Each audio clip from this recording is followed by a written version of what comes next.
Slick has gifted a tier 1 subscription to Signal Speak.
То не летаври б'ють, то серце в грудях.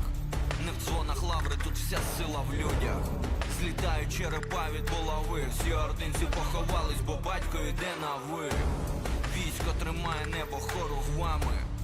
Гарійські лицарі вже йдуть за вами.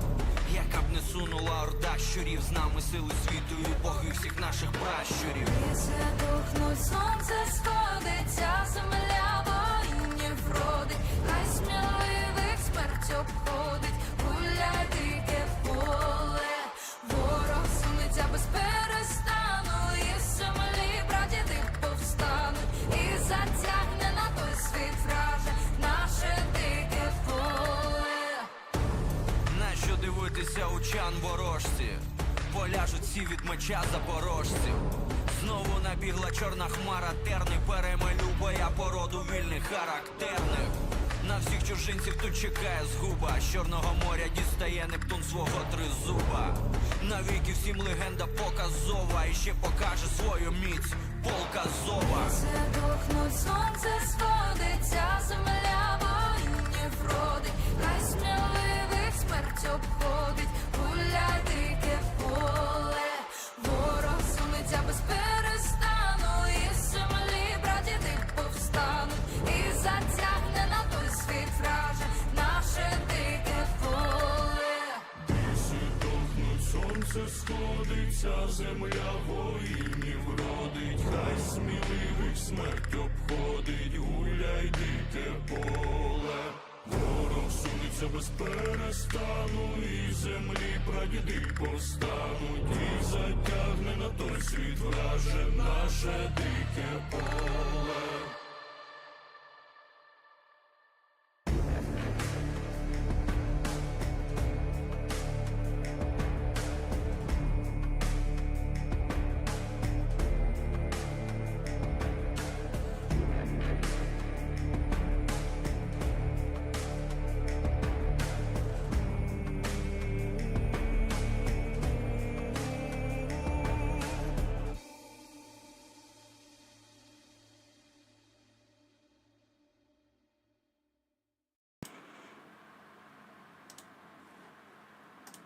Nice, okay.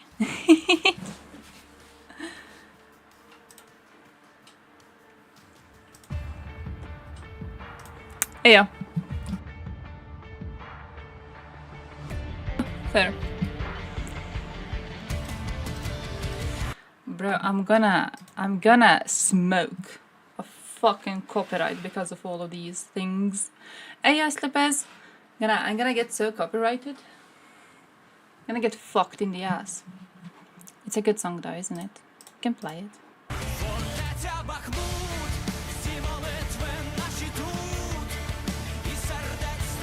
Have you seen the news about Bakhmut, by the way?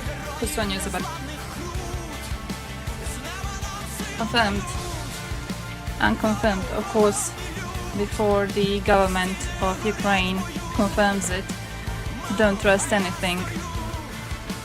But there's claims of a breakthrough.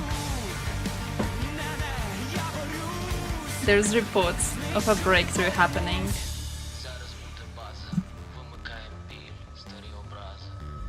Was it Sarah? I'm pretty sure it was Sarah. Ось заходить з флану нова фаза. Працюємо спокійно, як того вчили нас. Там наше завтра за нашими спинами. І наші діти, батьки, родини там. І ті, що пішли на щиті, побратими. Також за нашими спинами. Нехай стрибає щур, загнаний у кут. І палає заревом наш маршрут. Hey, Для наших no. фортеця. I mean, technically, it's just YouTube videos on YouTube. So, technically, I'm not stealing any content. I'm just playing it on other shit.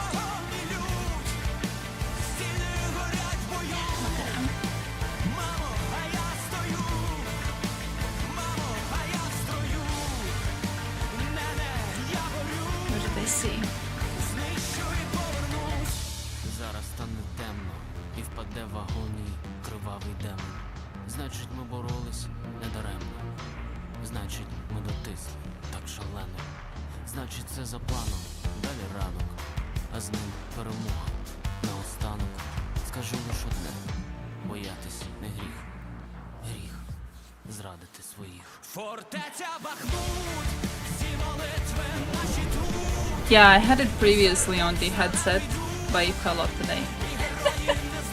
So it looks a bit more noticeable than usually. It was like this, but I broke it. See and kick. Man. Dude, I'm following like Topsen and Destiny and Kick. That's it. I just use it to watch. Actually, I just use it to watch Topson. I don't even watch Destiny. I just follow him.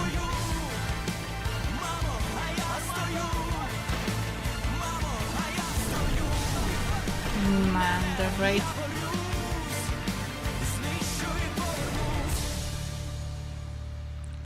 Yeah. Like, there's a part of me which is like, oh, I'm gonna go and watch Destiny. Okay, I can't wait to go and watch Destiny. He does really, really smart debates. Yeah, I can't wait to go and watch Destiny. And then there's a chance to watch Destiny, and I never watch Destiny. DB? For jokes? I think Twitch is kind of lenient on stuff that doesn't seem hateful. I think Twitch is very forgiving. If it wasn't, we'd see a lot of chatters banned. not just in my stream.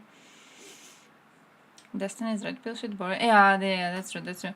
When he was really, really fun when he was talking about Europe, and he was talking about Ukraine, and he was talking about USSR, and that was genuinely informative.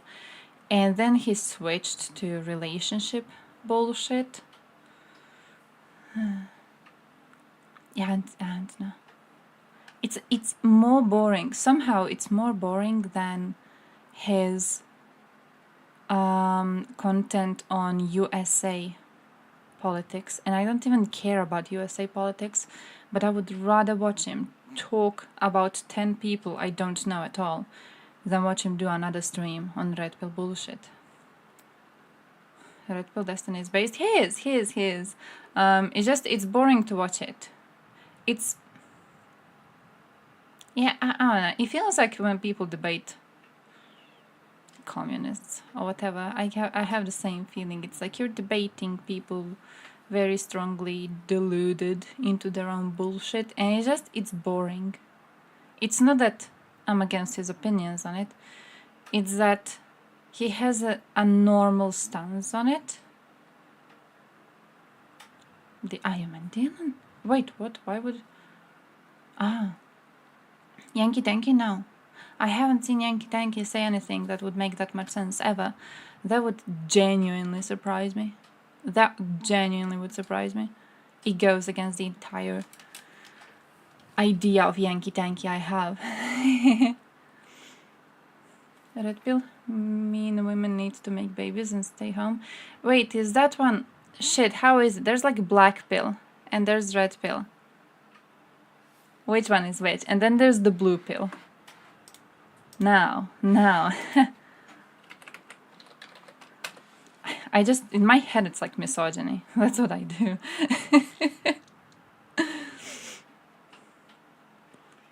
Red pill, red pill, red pill. They're giving us this bullshit, but I want specifically the relationship part of it. Oh, okay, maybe this one, like the gender part of it. Are women and men different? Isn't that times 1000? Yeah, definitely. Oh, definitely. And then it's always some bullshit about, how on average that our sexes differ based on this or that, and they all make up their stupid theories, and none of their stupid theories can coexist. I don't know if you've noticed that. They had a whole what's the word for this? Inner conflict at one point, because there were people on one hand who keep on claiming that humans are made to be in traditional relationships, in traditional marriages. So the best way for you to thrive is if you keep being in committed, serious relationships. So I think the whole thing, religion, you wait until marriage to fuck for the first time, you marry and then you stay inside this marriage because a relationship like this is sacred, right? But on another hand, red pill has got quite a lot of evolutionary psychologists in their ranks, and evolutionary psychologists, for a while, used to have a belief that a way for a man to thrive is to have as many women as possible. So for a woman, she needs to only have one man because, it taxes her a lot, and it takes a great deal of effort for her to go through the pregnancy and then to go and raise her child, right? So she needs one constant man in her life. But because a man doesn't really need to go through the pregnancy, there's no point in him staying with this woman. So he could just go and find a bunch of other women, right? So they were like, a man will thrive if he has more women, but a woman will thrive if she only has one man. So this idea of traditional relationships, it is imposed onto men, but this is not how men are supposed to be. And they had like full-on fights between themselves because they couldn't figure out which side of the debate was proper. Black pill is insults and doomers. Okay, that makes sense. Just treat people nicely with respect. Do we really need debates about that? Yeah. It's... You know what it's like, actually? It's like, those like high school things where for the first time in your life you probably have encountered the idea of boys and girls being inherently different. That's what it always reminds me of. It's like we're talking about people who are possibly chronically online. They don't really know. They have no one to treat nicely and with respect because they're not surrounded by people, right? If you were surrounded by people, like if you actually were speaking to an actual woman, if there was a friends circle you had and there was a couple there, you wouldn't be believing in that bullshit. You wouldn't be falling for that. But it's because they don't fall for it. Have you guys watched how much are you guys into criminology videos? There's this one amazing interview. Is it JCS criminal psychology? Listen, the best fucking video you could watch on this. Which one is him?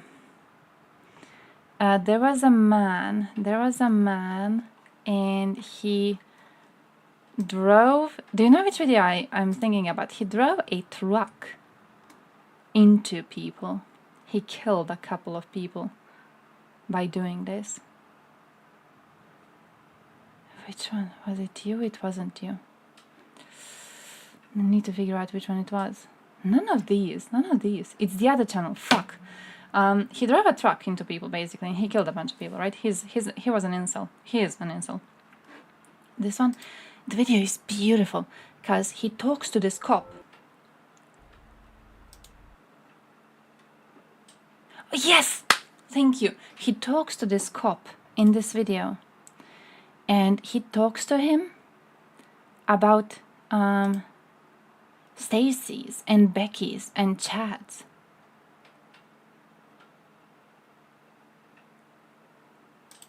Which part is it? Let me try to find it.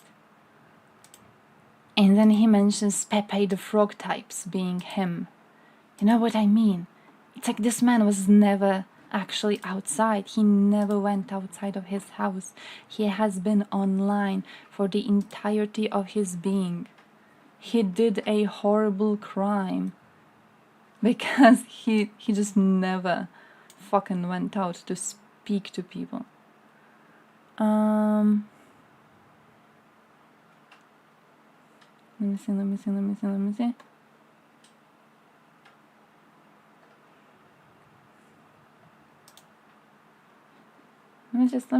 just like go and play a part of this, because I'm not sure where it starts. I know the energy of it, and it was so weird. No, I never had any issue. Never had any issue with any of the students or anything like that? No. And I say this because sometimes these things are important. How were you treated by the other students? I was treated well. You treated well. Okay. Did you have any difficulties with any particular group of students? No. No. What about difficulties with girls in particular? No. No difficulties with girls at all? No. No, not at all. How do you feel about girls in general? I'm attracted to them. Oh, you are? Okay. So you're heterosexual? Yes. Would it be fair to say that? Okay, that's important. Have you ever had a relationship with a female? I JCS. Okay. European Union, is that In through terms crime? of Kinda. Females and women. Because you're 25, you're a young man, right? We'll call it Females and women, he goes. in terms of your feelings towards women in general, how would you describe that?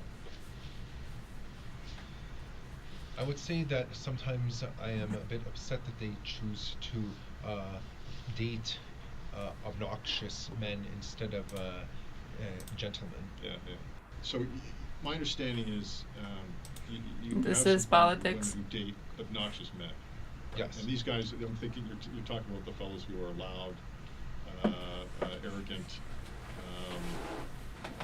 generally outgoing and popular with girls. Yes. Is that what you're talking about? Yes. Okay. And you have a problem with the women that date these fellows. Yes. Why is it that you have a problem with the women?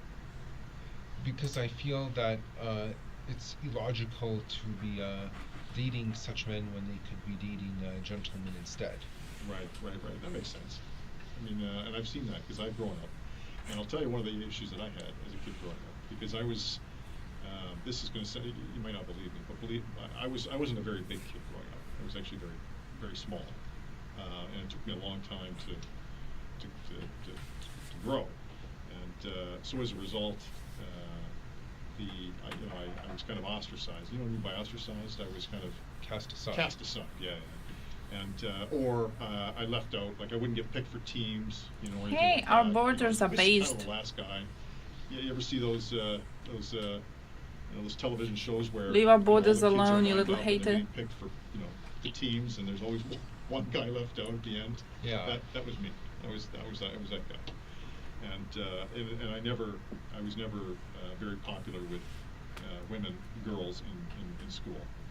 And that kind of actually went on through the early part of my adulthood until I started, getting taller and mature, right? But I understand exactly what you meant, because I was, as a kid growing up, I was, I was like any other kid. any other young man, right? It would look at attractive girls. And Oh. I knew I was probably just as smart, if not smarter than some of the clowns they were dating. But because for whatever reason I didn't have what it took, they wouldn't date me. Because I think because I was short, they wouldn't date me, and they'd end up dating the tall jocks and the other the good-looking fellows. Is that what you're talking about? Yes. Then you kind of resent these girls, right? Yeah. Because that's kind of a superficial way of deciding who it is Because you're gonna height is an unfair. You can't control your height. This is the first time the suspect added his own input to a topic Oh. without being asked a question first. It's a sign that he is beginning to develop trust, and the investigator now maintains this development by focusing on the detail that made him open up. Right, exactly. Right. It's actually a sign he's stupid as fuck. You can't control your looks either. Exactly. Yeah, that's a good point. Although you're not a bad-looking guy. Thank you. No, you are. You're a good-looking guy. You keep yourself well, and you're good. You're fit. You're tall. What other things can't you control? I'm unaware. I'm not aware of anything else you can't control. What about like physical disabilities? Right. Obviously, if you were blind, or Unfortunately, you can't control that. Yeah, you can't control that. That's what I mean. So these are things you can't control, or other disabilities. Wait, what is proven? If you're mentally handicapped, or if you you have an amputee, or there's other things, so does that would you include that in those issues that you can't control? Yes. Oh, because you need to know the So motivation. how long have you had this? You need to know why it happened. This feeling towards. So then you can look women into the who are attracted to, the drive for this sort of a thing, and then you know Ever if there's a since wider I, societal started problem, right? College. ever since you started college.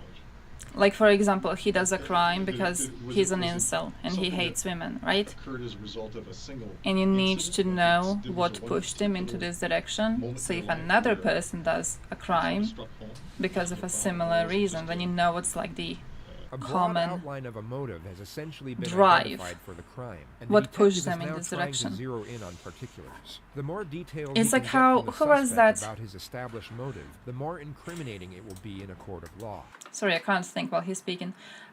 Who was the skinny one sitting in a car? Talked about how much he hates Stacy's, and then went and killed a bunch of people. Like he gives you the motive. He gave us the motive, right? If he gives you a motive, you can know that this is a problem right now. Like there's this young man who fell down this stupid rabbit hole. If it happens again, you know what issues in society you may need to be looking into, right? You have to know which sort of conversations you may be needing to have in the rest of your society, so shit like this doesn't keep on happening more and more and more. Like someone does a crime and they're like, yeah, I did a crime because I hate women, and I don't know, Andrew Tate taught me to do this, right? And then another person does the crime for the same reason, and another person does the crime for the same reason. And then you're reaching the point where you're like, should we do something about this as a society? Should we like figure out some way to control for this? Because obviously several people are having the same exact motive. Should we figure out how to deal with it? But I think when it comes to this, like toxic online communities have been a known problem for a while. I don't know if there's a way to deal with this. I genuinely don't know. On Halloween of 2013, I was attending Still a good house to know. party, Also makes him look like a and fucking clown. I walked in and attempted to socialize with some girls. However, they all laughed at me and held the arms of the big guys. Toxic instead. community? Horrible. Really? I'm Yeah. so sorry. I'm so sorry. That's kind of cool. Oh no, they laughed at him. I felt very angry.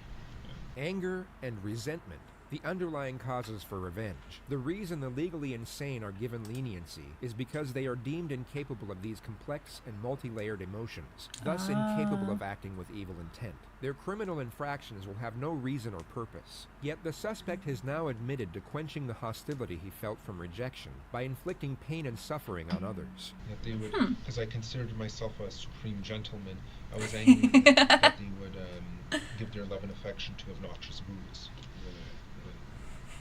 Supreme gentleman, he goes. And so it was at that particular moment, and that was sort of the defining moment that made you think that, this is wrong, and these people are Yes. are unfairly treating you in the way that they were. Yes. And that makes sense. I appreciate you talking about that. That's I don't. And so from that point on, what did you start doing? I started thinking that it's unfair that certain guys will not get any love and affection from girls. This is why the word incel is so heavily associated with entitlement.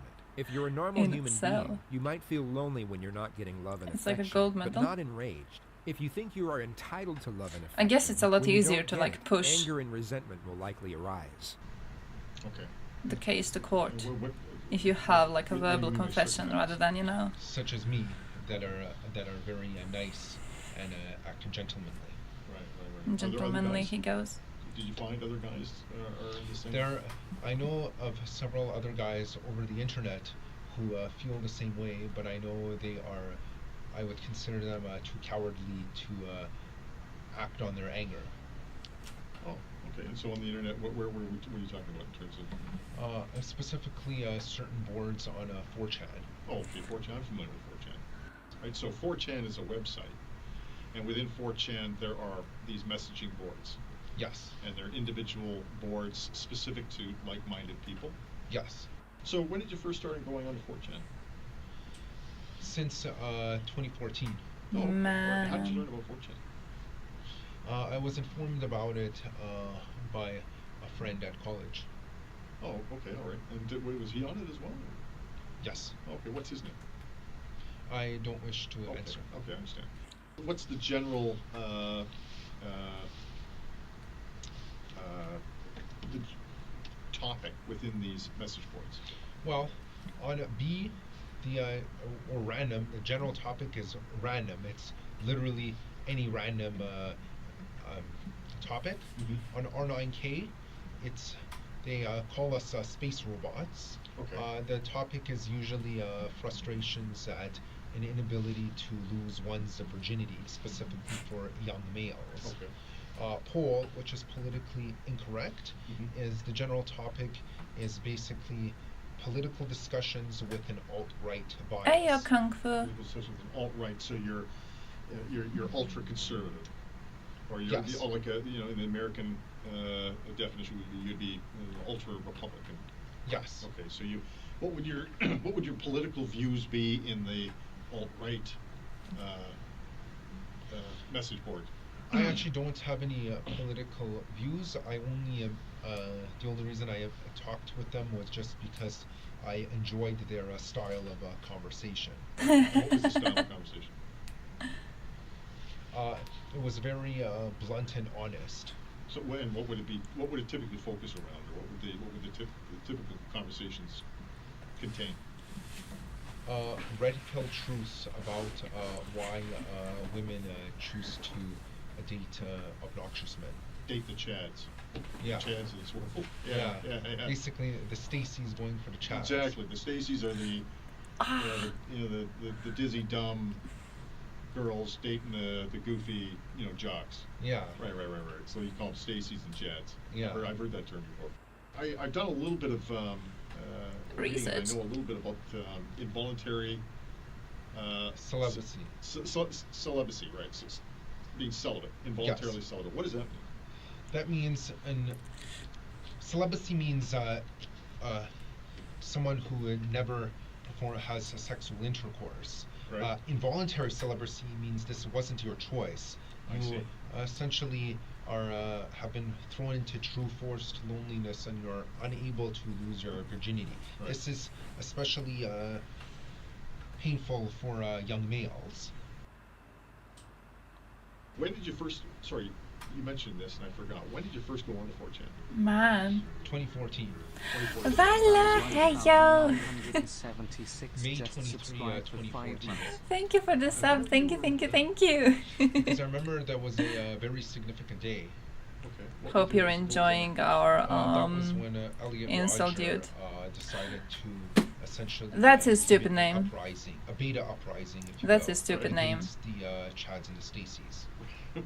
Okay. And that was in Beta the uprising against the Chads and the So explain to me Stacys. this movement. What's this movement about? It's basically a movement of angry incels such as myself who are unable to get laid. Therefore, we want to overthrow the Chads, Mhm. which would force the Stacys to be forced to reproduce with the incels. Right. Right. Okay. When you say incels, Involuntary celibate. celibate. So that's just a short form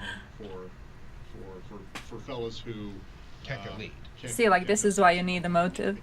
And what You happened get this in shit. the Elliot Rodgers uprising? What did he do? I know he Beta uprising. used Have you watched the a, Elliot Rodgers gun video, by the way? as well as a vehicle to convert the life status of certain individuals to death status, Right.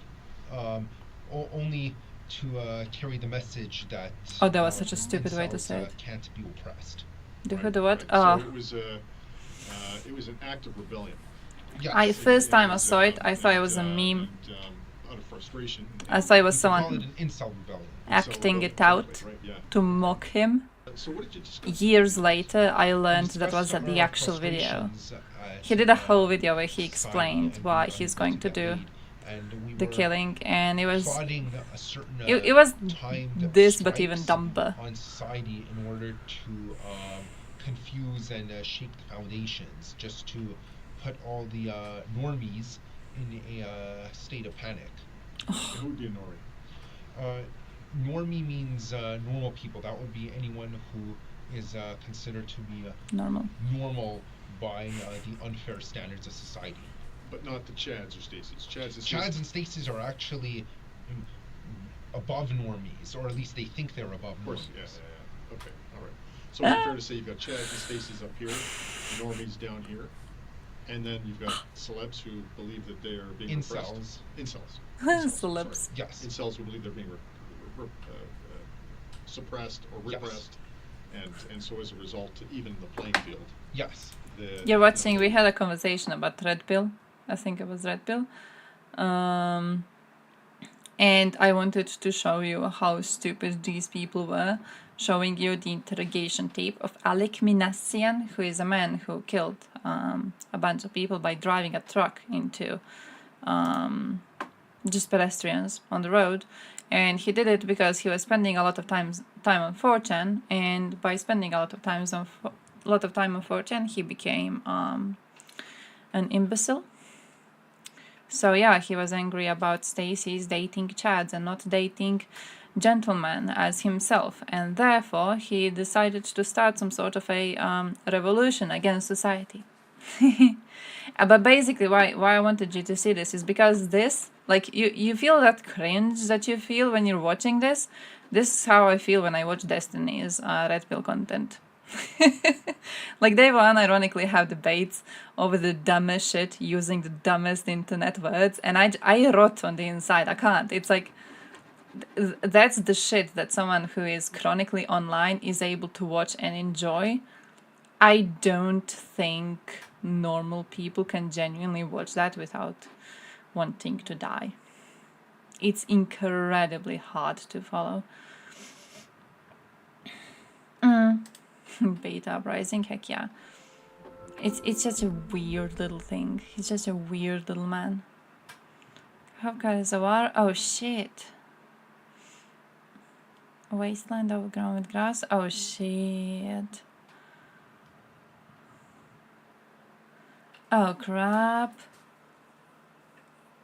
Terminally online, touching grass, gone wrong. It reminds me that there was this post once, I saw it shared on Reddit, when one of them went out into the real world, got a job, and he made a post which was like, oh guys, actually it's quite okay. The normies are quite okay. Like, I got this job, and I was feeling kind of awkward because it was my first day at job. So I saw a group of people sitting at a table, and I asked them if I can join, and they said yeah, and they included me in the conversation. Like, normies are actually fine. Normies are actually good. Like, yeah, welcome to the real world, bitch. Just it's a weird little thing. It's a weird little thing. Lots of fucking big holes in a submarine perhaps isn't ideal, as may hinder that whole underwater thing. Now former Russian sub Rostov-on-Don in the dry dock in Sevastopol, occupied Crimea, hit by Ukraine on September 13th. Look at this. RIP. Just a RIP. May more of them get hit soon. By the way, who has been following Kadyrov shit? What do we have on Kadyrov? What is going on with Kadyrov? Do we know anything? Because from what I'm understanding, we don't know what's happening, right? No one knows what's happening. There's been many supposed news existing around. I don't know if any of them are good. Like, I've seen people make really, really strong claims, and then I've seen other people be like, oh, no, this is actually not true. And then he posted this one video where he's, like, walking around, and he's claiming that he's good because he's able to walk around. I don't know what's going on there. Kremlin says they have no info. Bro, that's even worse. He's dead. Flex tape. You know that dude that is that the tape that you like just slap? I would love to see a meme of like Putin doing that to the submarine. Hey, by the way, I have to show you something. I was doing my course on digital politics. Here it is. This is the one I finished, actually. That was a good one.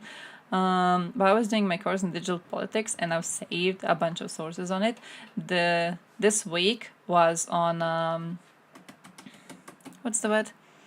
Cyber warfare, but also militainment, which is like military entertainment, and they're talking about war in gaming and war in movies, and how a popular idea of a war is shaped through these, which it made me quite interested, because it reminds me of how people, they see people in Kiev just like walking on the street existing normally, and they get shocked. They get fucking shocked, because in movies, when you see war, it doesn't happen like that, Movies very rarely show you anything that is not soldiers during wartime. If you only followed movies, and if you never actually experienced anything similar to this, you would think that when a war starts in a country, every single person inherently just becomes a soldier immediately and goes to the trenches immediately, and there's no one, left to do their jobs and to keep the economy standing or whatever. And I thought that was really, really interesting. And they actually talked about one of my absolute favorite games. I don't know if any of you ever played this. Wait, one of the link is to that. But it's called This War of Mine. Have you played This War of Mine? It's in Vukovar. And it's a game. Basically, I'm gonna show you how it looks like. For soldiers. But they pointed it out. I can actually open it. Here's the article. It's supposed to be like a game about the war, but it doesn't give you a fun little shooter about the war, which presents it as a fun game to be in, It actually shows you civilians. War is about victory. For us, it was about getting food. This one. It's a beautiful game. I have never managed to actually finish it. I lose. I lived through hell with these people. We were a group. We would do anything to stay alive. I will never forget those days. Things you see in war stay with you forever. A kiedy przyjdzie także po mnie zegarmistrz światła purpurowy, by mi You know the song? Nice. to będę jasny i gotowy. Spłynął przede mnie dni na przestrzał, zgasną podłogi i powietrza. Na wszystko jeszcze raz popatrzę.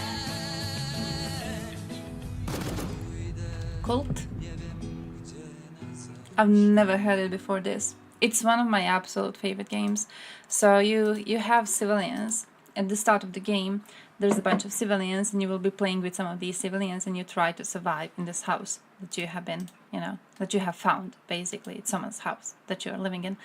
And the whole game is just you trying to survive for long enough until the city gets liberated and you can run. It's a heartbreaking fucking game, okay? So you try to go scavenge for food because people are hungry, and if people are hungry, they will fall sick and they will die. So you try to go scavenge for food, but if you spend too much time scavenging for food, then you don't have enough time to board up your windows because the day is rather short. So you don't have enough time to board up your windows, but if you don't do that, then robbers will come in, they will either steal shit that you have, they will beat one of you up and then they fall sick, or they will just kill someone. There has been several playthroughs in which I managed to collect enough food for like a day or two, and I was like, okay, I have enough food for a day or two, so now I can go and board up my windows. And then you have a neighbor who asks for help. Your neighbor's like, bro, can I like please get some food? I can't survive. And then you have to go and you give him help, because of course you do, you're not a monster. But then, because you have given him some food, now you need to go scavenge for more food. There's a part in the game where you go to other houses in the locality. So it's Vukovar, and it's, the occupied area of Vukovar. And you go to other houses to scavenge them. And people from these houses will sometimes figure out that you are trying to steal their shit. Sometimes they try to beat you up, sometimes they shoot at you, depends. If they shoot at you, they can harm you, and then you will be in danger of falling sick and dying, unless you have proper medical equipment back in your house. Sometimes they just beg you not to take anything, because they're old, and this is all the food that they have, and if you steal their food, they will die. It's a great game, but it's fucking heartbreaking. I was just really, really happy to see it mentioned in the thing, to be honest. Oh, you can't poison the food. You can't poison the food. That would be fucking cruel to do, though. That would be cruel. You give them help usually, and they will give you help in return. So, like, I don't know, you give them some food, and they give you, like, coffee, for example. You give them some boards if they need to board up their windows, because they're cold and it's too cold outside and they will be freezing, so you give them up something to board up their windows. And then later in the game there's a chance that they come to your house and they're like, oh, hey neighbor, thank you for helping me survive the winter, I'm going to now give you something in return. Because if you don't give them anything, there's a chance that the neighbor dies, and if the neighbor dies, then someone else might move into their house and it may be burglars. Yeah, I never managed to survive either. Never, not once. I remember one playthrough I was doing really, really well, and at one point someone just came inside the house and robbed it and stole everything. And I remember one of my characters was the is she the kindergarten teacher, elementary school teacher? The lady, and she's really nice, and she was really good at medical equipment. Like if you needed to heal someone, she was really, really good for that. But burglars came into the house while I was out scavenging, and they harmed her, and she wasn't able to survive. But because she was laying in bed sick for a while, and we needed to help her survive because we were trying, you know, still, we couldn't get enough resources to keep on building shit. And then we just kind of died. No super armor suits. It's the best part of the fucking game. It's so depressing, it's realistic. Everything is just so fucking sad about it. At one point, you manage to figure out a way to build a coffee machine. And the character gets so fucking happy because there's coffee. Like, you make coffee and you carry it to people in the household, and they're also happy because it's there and you have coffee. It's a great thing. If you have more people in the house, then it's easier to scavenge because you can send, you know, people to different places. But at the same time, if you have more people in the house, you will need more food and you will need more equipment for all of them to be able to survive. It just, it's a heartbreaking little thing. I was just really truly happy to see that. No, you can't, because you can't heat it up. You can't heat it up. You get cooking quite later too. You don't have a stove. You need a stove to make coffee, and you don't have a stove. What you gonna do about that? You don't even have wood for most of the game. You have to like take down the what's it called? Closets and shit. But usually, if you take down closets, you need to board up the windows. You can make fire, but the problem is if you make fire, then you're wasting wood on the fire, and then you can't have wood to board up the windows. So like the fire is gonna go out and you will freeze anyways. So you need to figure out what to use wood for. And then if you use it, you know, if you use all of the wood, trying to just put a bunch of on fire and then put another bunch on the windows, then you have no wood for anything else. And then you didn't have any other equipment that you are going to need. Like, for example, you don't have any beds, so people have to sleep on the floor, so it creates back issues. At one point, I know you can create what's the word? Radio? And I know for the radio, I needed to get a lot of... in like 2 or 3 playthroughs only, I managed to get a radio on. In no other one did I manage to get a fucking radio. It was so hard to build. But you have one part of the, what's the word? There's like stats on your players. So you have like hunger. And I don't remember clearly what the other ones are, because I haven't played it in a while. But I know one of them is just their will to live. So for example, if you have a radio and it plays songs and it lets them know what's happening around, that makes them a bit more chill with just trying to live around, right? I'm pretty sure you can also scavenge books. It's like they can read books, and that also makes them happier. Coffee, you know, stuff like that makes them a bit happier. You can create little gardens, and then you can have little plants in, so you don't need to always go and scavenge. Sometimes you can have your own plants growing, and then you can take stuff from them. That's also, you know, like makes them calmer, because they are a bit less reliant on everything else. Doesn't really heat the house. I mean, keeps the heat in, right? Because no wind can come in, so it helps. It helps. Because if you just light a fire, especially if you don't have boarded windows, all of the heat is just lost because there's always some wind blowing through. But also people will see the fire. And then you're kind of fucked if you don't have any sort of self-defense and there's a fire in your house, and you know, you don't have a gun or whatever to defend yourself with. It's a cool little game overall. Cool little game. I recommend the game.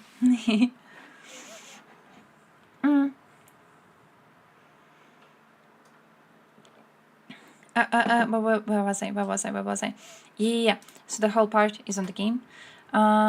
So because the game is focusing on civilians and on victims and survivors of war, and the question right now is whether such games can change the logic of militainment, which is, you know, basically making war be fun.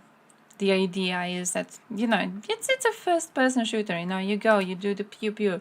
It's a fun little thing. When they talk about militainment, I'm always reminded of when I did the European Union project. And we were doing online classes. And one part of the online classes couldn't be done because the man who was teaching us, he had really shit internet. And he couldn't teach us about stuff. And at one point, we asked him, like, hey, why is your internet so shit? And he's like, oh yeah, my son, is playing games, and he was playing some shooter game in war. We don't know which one because the dude was not really into warfare. But the kid was playing some shooter game, and you play in war. And we go like, ha ha, teacher, you can go and like play the game with him, and then we can do the class after you're done. And he had a whole little speech about how he can't do that because he was in the military, and he was like actively on the front lines. And once you live through that, you can't really enjoy games like that. You can't really get too much into them. Because like it's just it shows you how all of them are childish misrepresentations of the actual situation, and it just takes out a lot of enjoyment out of it. The killing we did. No, I didn't know killing in this war of mine, but maybe that's why I never survived, because you know, I'm a fucking loser. I know that, as far as I know, the game is based in a fictional town, which by itself is based on Vukovar, Croatia. That's how it was sold to me. I haven't played it in a while. I can't tell you for 100% if it's true, but the way it was sold to me was that the game was made by Poles, and the game is set in a Polish city. In this Polish city, the inspiration they got was from Vukovar. Tokanita seems to play the game the way it's meant. It's not meant to be played in a way where you go and destroy everything. Sarajevo, oh shit, that would be heartbreaking too. Oh, that would be bad during the siege. During this, oh shit, that would be heartbreaking. Or I've never seen that theory, but if it's true, or oh ho ho ho ho. Hey, it could be. Poor living conditions and wartime atrocities. Siege of Sarajevo. Shit. Have you seen the Serb disinformation regarding the siege of Sarajevo? And regarding the Bosnians who died in it? Because I remember that. Oh, bro, wait, it's the exact same quote. So whoever was doing the whoever was doing the class, they just copy pasted from Wikipedia. Look at this, exactly the same thing. Ah, little bastard, Charles. Charles, you loser. Could have at least run it through some rewording shit, so it doesn't sound exactly the same. Cheat, a cheat. You got banned. Why did you get banned? Man, the longest city siege since World War II. It reminds me of I don't know what's the situation about that, by the way. Who was making posts about these? There was a point where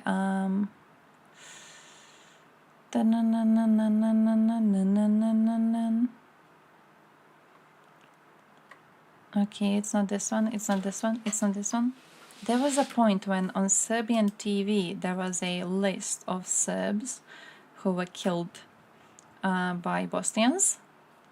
They claimed that the list was of Serb children, and the list was filled with names of Bosnian kids killed by Serbs during the siege of Sarajevo. That is what I remember.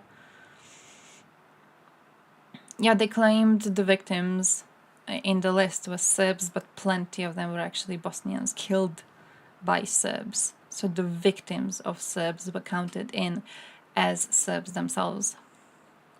And I don't know what happened about that. I know there was a court case being threatened by brother of one of the victims.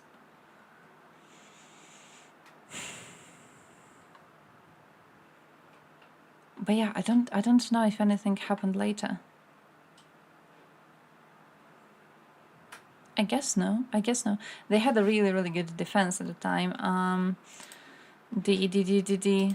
It's some sort of a Serbian memorial site or whatever.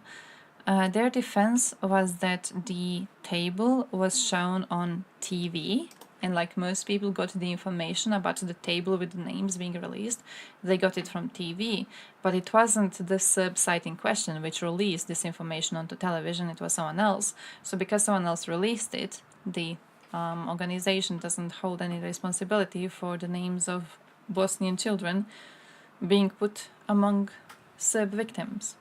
That was the whole idea.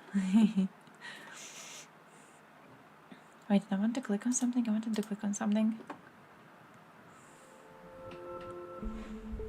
Oh? Hey! Oh? We don't know Russian, but half of the patients don't know Estonian? What? Many medical students do not want to come to Tallinn to work because the capital's hospitals cannot do without Russian language skills. What?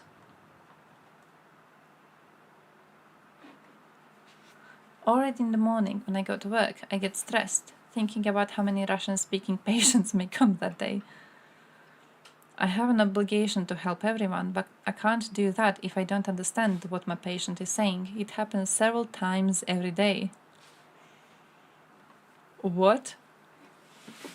Robin? Robin speaks very little Russian? Bro, I can't see the strange situations. They're locking it for me. I can't see the strange situations to be mocking the Russians. This is unfair.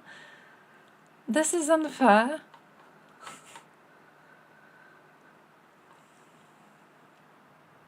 Bro, goddamn cruel. Hello, young doctor. Where to next? Why not Finland? Salary up to 1,000 euros. Yeah. No, 1,000 euros, but also there's a lot of, Russian-speaking people around, so, is it worth 1,000 euros? Who the hell knows? Not really, not really. What did I want to show you? What was the other one? I have like 5 linkies saved. Alternative games about war. Oh yeah, there's like a list which is supposed to be of the alternative games, but I found not really proper ones on the list too much, to be honest. I did find this one video, which I thought was really, really interesting, and it's about how worried should we be about deadly cyber attacks, because the whole class is on digital politics, so in big part it is about that. Also this one on why social media is a new weapon in modern warfare. So they are going through the whole thing with ISIS, for example, and how the social media reacted to them posting around. Oh, this. Wait, actually, I scrolled onto the perfect part. The issue came on our radar when the Islamic State invaded northern Iraq. They had only about 1,500 militants. They had pickup trucks and second-hand weapons from a lot of militant groups past. But instead of keeping their invasion a secret, they tweeted about it. They had a hashtag, All Eyes on ISIS, which they used to consolidate and broadcast their propaganda. And they had a huge network of passionate supporters and Twitter bots, which they used to lock down the trending hashtags on Twitter for the Arabic-speaking users. And as a result of that, even though they only had a small invading force, they were able to effectively spread fear much greater than they were, and they pushed demoralized defenders of a city to drop their weapons and flee. It's like a city of 1.5 million residents fled in front of, what was it, 1,500 militants. Nothing. Just nothing, basically. And then in this process, ISIS started scoring these propaganda videos and weaving them back into their online messaging. It became a source of great inspiration for people following along at home. It was a direct result of these tactics. They were able to recruit 30,000 fighters from the Middle East, but also then the wider world. More than 100 countries where people would leave their homes to journey to Syria and Iraq to join them. All because they were so effective on just posting bullshit online. Come on. But yeah, here's the video When you think on of how cyber attacks. affect you probably imagine your Instagram being hacked or your details stolen. but they can be a whole lot worse. Heating, our cooling, our electricity, our economy is at stake. Military value. Increasingly, cyber attacks are becoming more physical and more dangerous. I was just like really shaking uncontrollably. I couldn't control my emotions because, you know, like you think that people are Ukraine, in danger. by the way. Now the first ever criminal case has opened in Germany after a patient died during a cyber attack on a hospital. Experts have predicted for years that someone may soon be killed.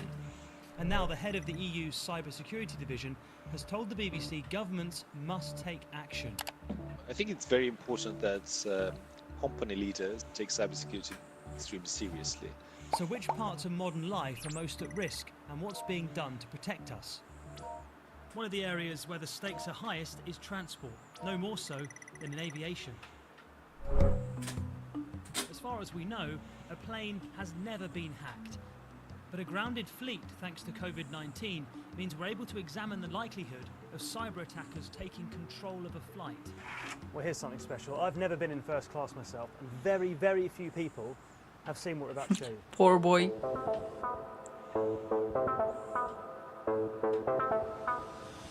This is the avionics bay.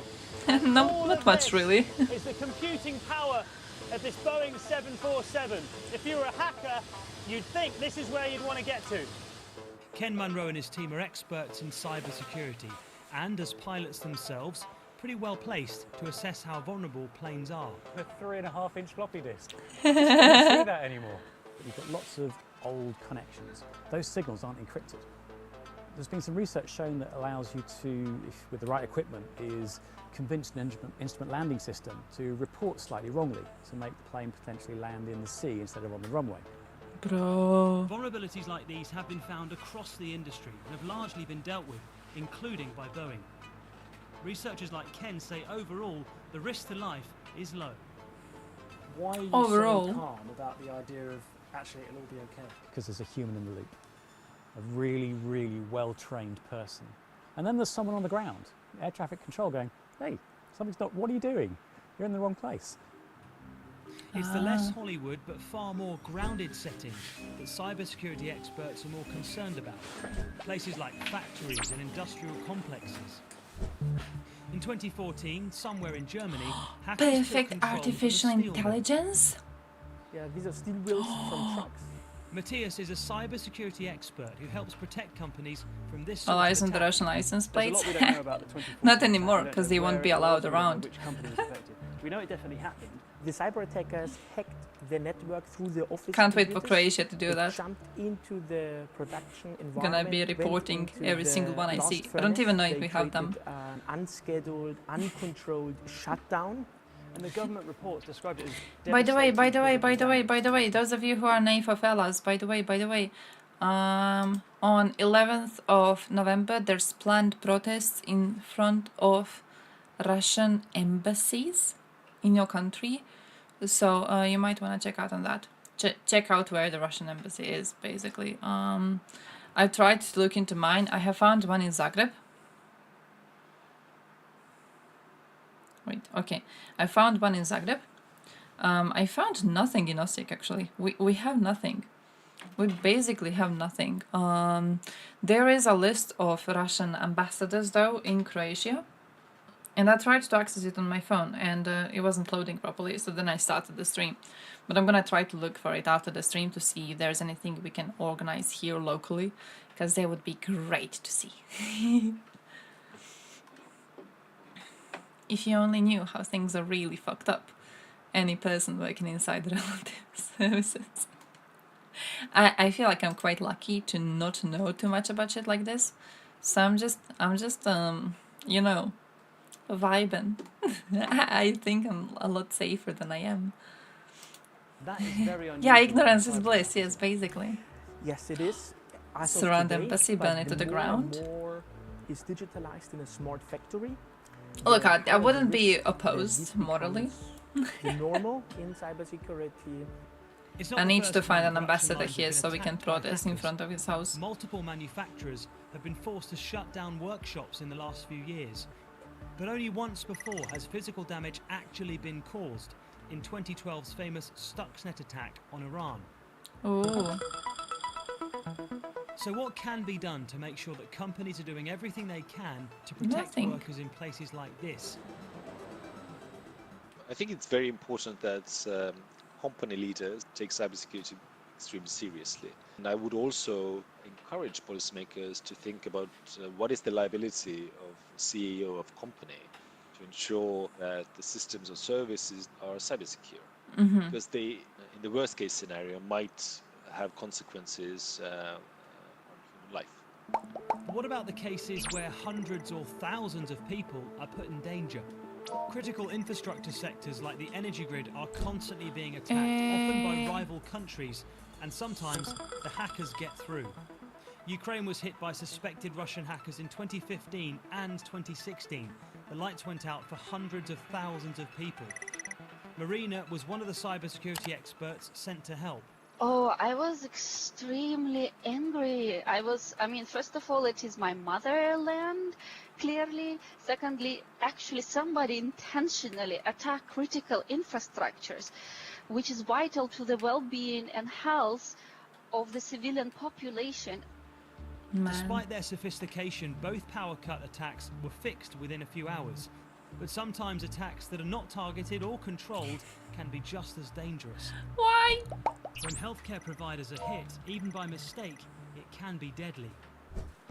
The case that German police are investigating started when a cyber attack took a hospital offline in Dusseldorf, apparently by accident. Doctors rushed a patient to another facility to save her life, but the woman died en route.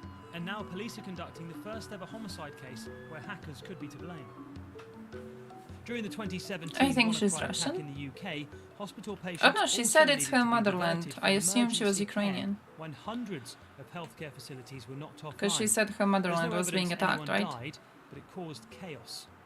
Jessica Cole was caught up in it when she needed urgent help for her Is 3-year-old Marina a daughter. Russian name? Cases like my daughter, it wasn't too bad in the fact that they didn't really need to look into her records. It wasn't Hey, like what does a cybersecurity expert look like? it was a here and now thing.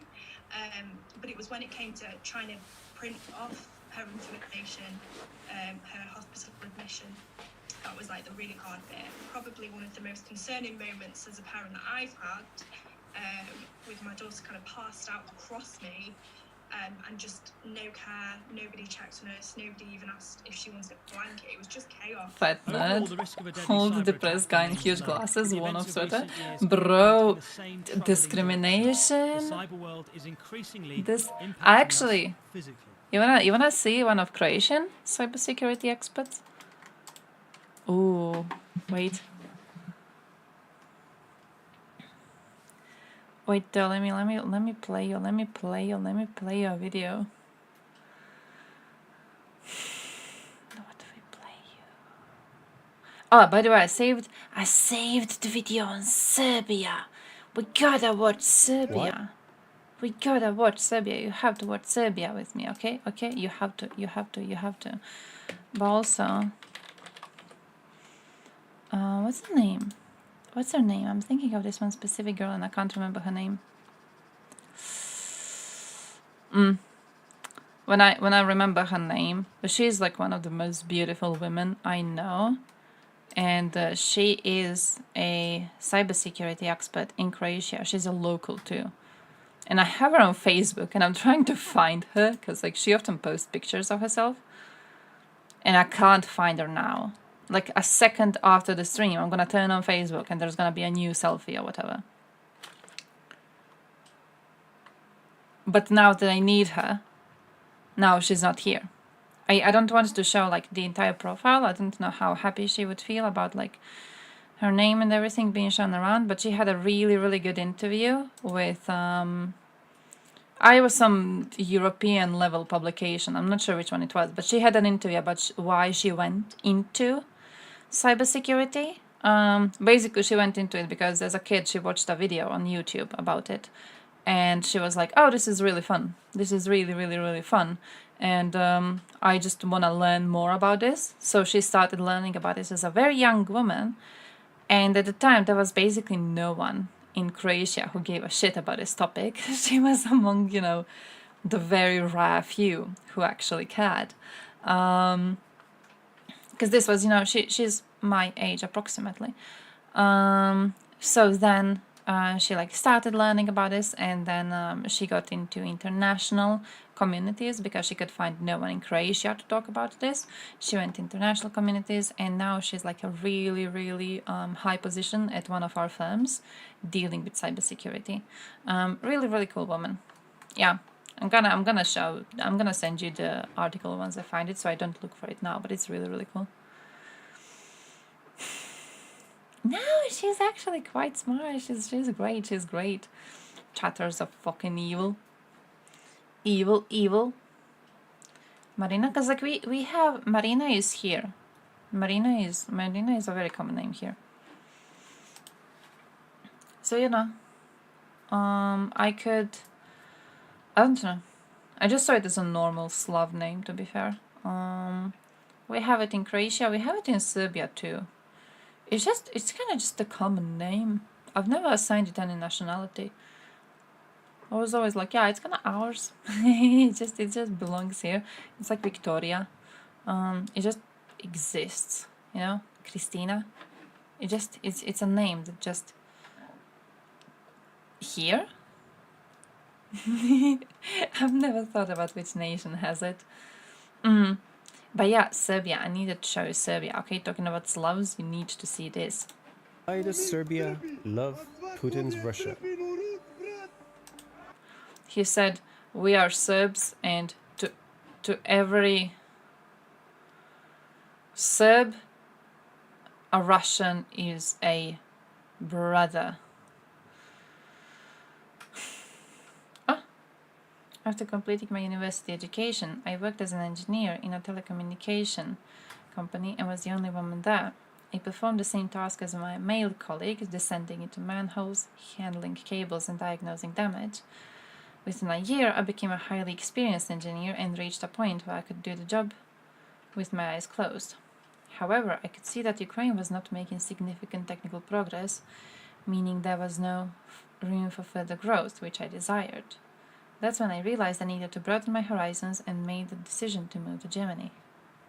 Wait, but that doesn't make her not Ukrainian cybersecurity expert. Or like, are you using it to be like Ukrainian cybersecurity as like one term specifically focused on the cybersecurity of Ukraine? Because the way I read it was like Ukrainian cybersecurity expert, like she's Ukrainian and she is a cybersecurity expert at the same time. I meant like specifically focused on Ukrainian cybersecurity. I don't know how much that would matter considering her comments in the video specifically. I don't know how much effect it would have on that part of the Ukrainian market. Oh yeah. I don't know how much of a change it would make with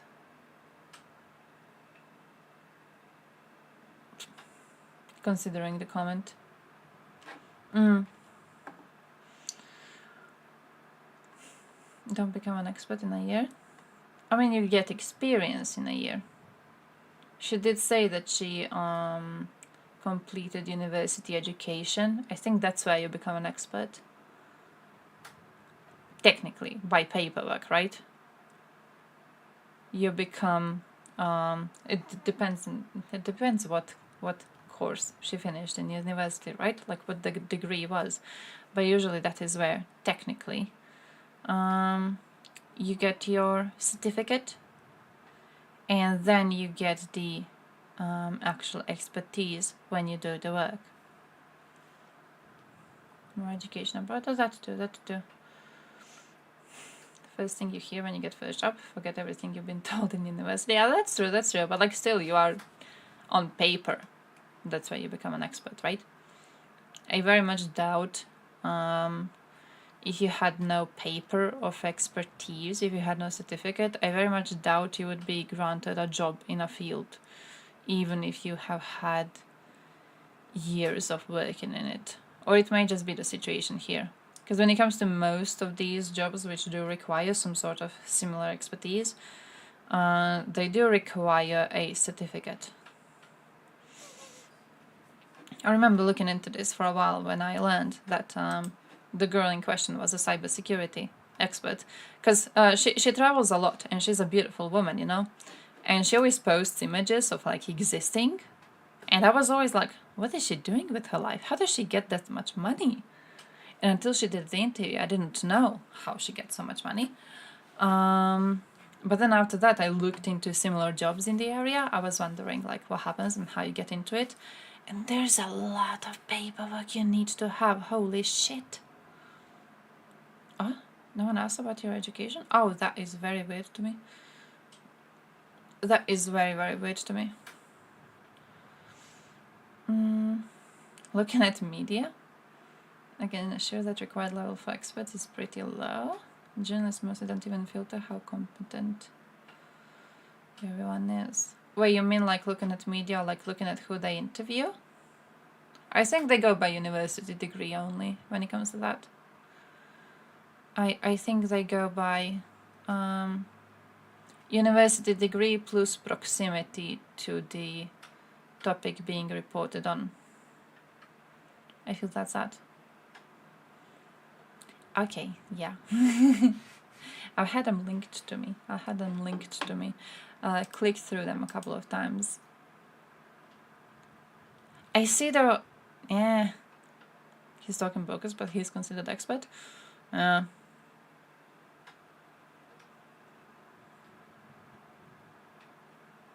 Why, now that I think about it? Is it the university education? Because he did get it, right?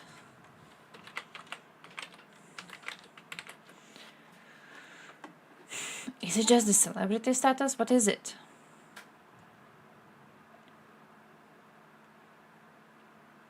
He developed a whole theory. Maybe that? It's like that woman. What's that woman? There's this one woman. I learned about her existence today. Someone linked her to me. And then I forgot about her existence because she's worthless. But there's this one woman, and she was one of the starters of historical revisionism of USSR. So she was one of the first people to gain fame and build a career on claiming USSR was not as bad as we think it was. So for example, she claims that Russification didn't actually happen the way we think it happened and that it wasn't nearly as violent. Of course, she denies every single crime of Russia done during the times of USSR. She claims that it wasn't actually dictatorship, nor was it authoritarian. She claims that it was actually just like a normal state functioning, but that the news we got about it were really negative, and this is why we see it in a negative light. Shit like that. Now she's talking absolute bullshit. When you look at the claims she has been making, it's just bullshit all over. But she's considered an expert because she is one of the leading people in the field. So I would guess maybe Mearshmeyer is kind of like that. Rating of experts being interviewed on Ukrainian media regularly. Oh shit, how bad were they? Oh shit. When it comes to that, I don't even know. I don't know how you get the expert title, and I don't know how you lose the expert title. What? Most adequate, reliable experts got lowest positions? Why? Wait, rating on what? Entertainment level they provide? Because it reminds me of, there were several experts when the war started who were saying that Ukraine's gonna fall in 3 days, right? And of course it didn't. But it's kind of weird that they're still getting interviews.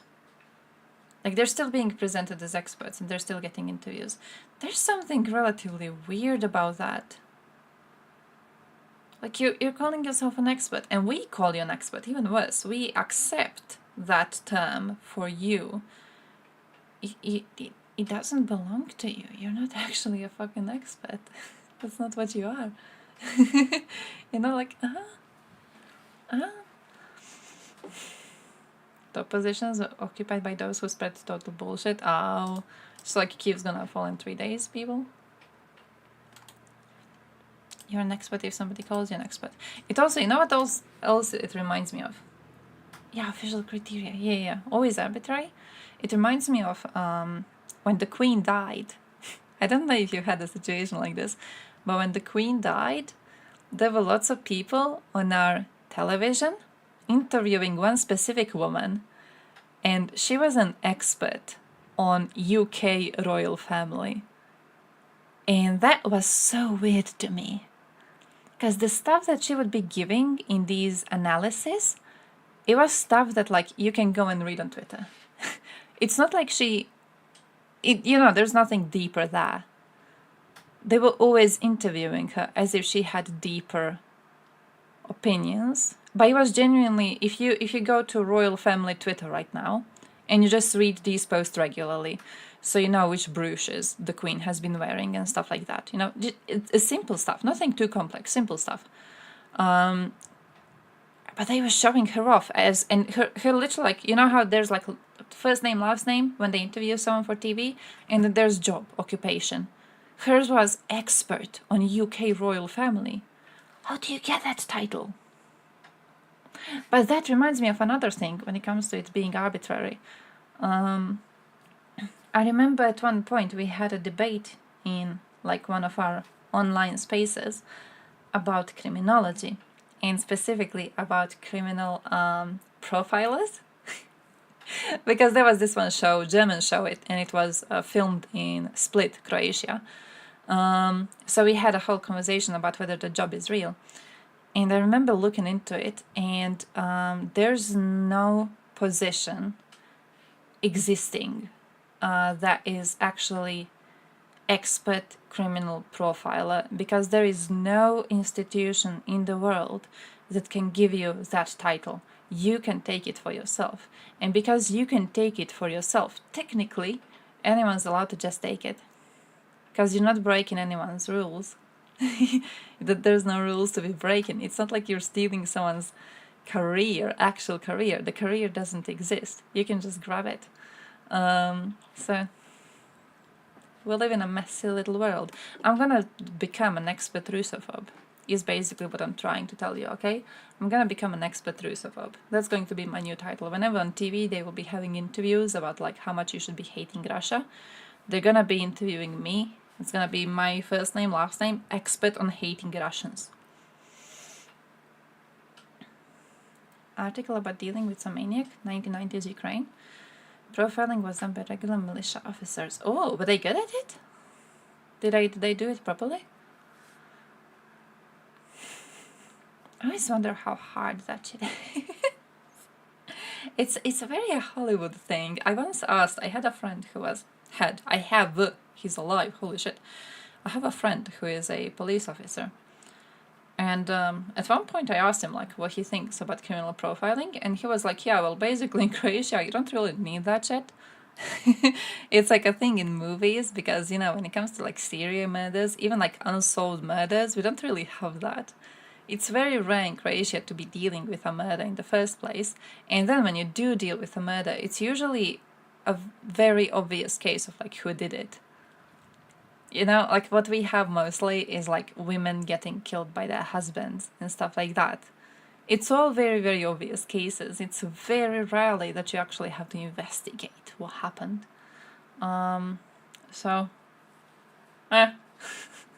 Always wanted to have that job, but like it seems like I'm gonna need to wait for some serial killers to appear in the area to have a reason to work the job. So if you're looking for a career, my dudes, first you have to write a book and some articles about wholesome Russophobia. Oh, like how Russophobia helps you fix the world. How Russophobia helps us grow better. I need to start writing articles, actually. Most popular myth made by movies is that maniacs and criminals are masterminds. I unironically remember I was in high school when I was really into true crime. And at one point, I unironically remember being partially offended because someone told me that most serial killers have below average IQ. And I was like, no, they're actually so smart, and it's actually so hard to catch them. How dare you say something about that? And I remember, you know, growing a brain after that and just being like, yeah, they're fucking imbeciles. Like, if you look at them, if you look at the stuff that they've been doing, they're fucking imbeciles. It absolutely makes sense that their IQ is below average. They're goddamn stupid. You guys remember the Zodiac Killer? The Zodiac Killer was a fucking moron. Zodiac was absolutely stupid. And still we created this whole idea of him being super ultra smart, knowing how to hide the meaning in his messages and whatever. He was just an idiot. He was using like elementary school level what's hiding? I don't know what's the word. Like, you switch a letter with another letter is what he was doing. You switch a letter with another letter. The reason why it was so hard to figure out what his letters were saying is because the idiot was so illiterate that most of the words he would be writing had grammatical mistakes in them. And because of this, we couldn't figure out what he wanted to say. It's like when you get a text message and it's like all jumbled up and you don't know what it's saying. That's what we would be getting from his letters. And we were like, no, we must have gotten something wrong. It wasn't us who got it wrong. It was him because he was stupid. Chikatilo? Wait, was it the one after Chikatilo that they allowed to run rampant?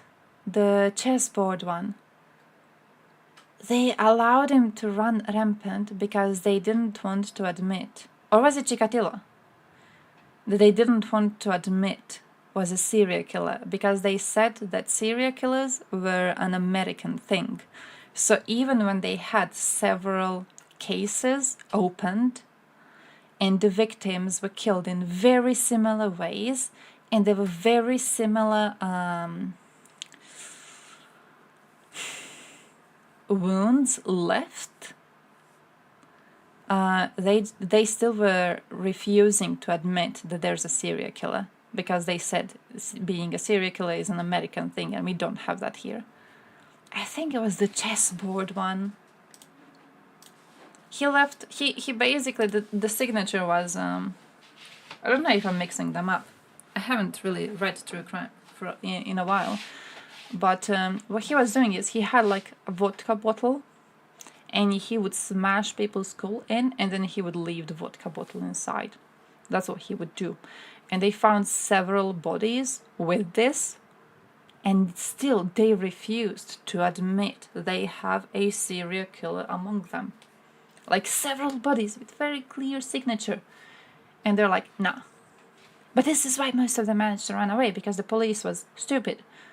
When you look at Ted Bundy, the police was stupid.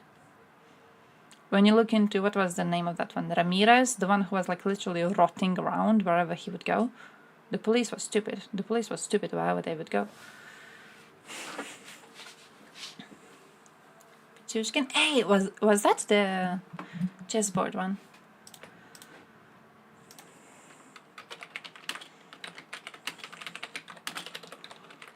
One of them is the chessboard one and I don't know which one. Yeah, here he is, chessboard. Chessboard. Oh, I know him as the chessboard one, because like he was playing chess with his grandfather, right? And then he wanted to kill a person for every spot on the chessboard. Oh, Bits Apart Maniac? Hey, I didn't know about that. I completely forgot about that. Is that the one?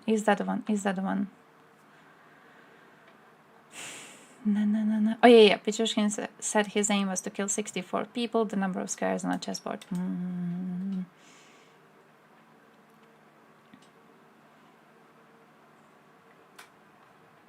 Just a year.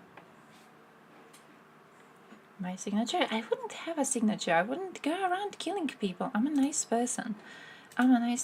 Okay? I would tattoo that monkey Putin image onto them. No, I would be the one researching. I like the idea of like researching that shit.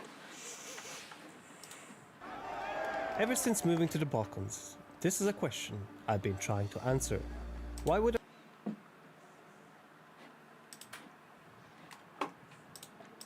That is a ridiculous flag. That is a ridiculous flag. Holy shit. Someone stitched it up. Someone A made it. rational European nation support what is being done Can you imagine taking your flag and like cutting it out and then replacing half of another flag there? Because bro. in Ukraine? Is it their cultural legacy? What? Nation support what is being done in Ukraine? Oh, I thought it was ours. Is it their cultural legacy? Is it the historical support that Russia has provided Serbia? Is it because of NATO bombings? Is it just oil Yes. and gas? Or maybe Western media just skews the picture a little too much? It doesn't. Serbia's identity is hidden within the details. Let's roll.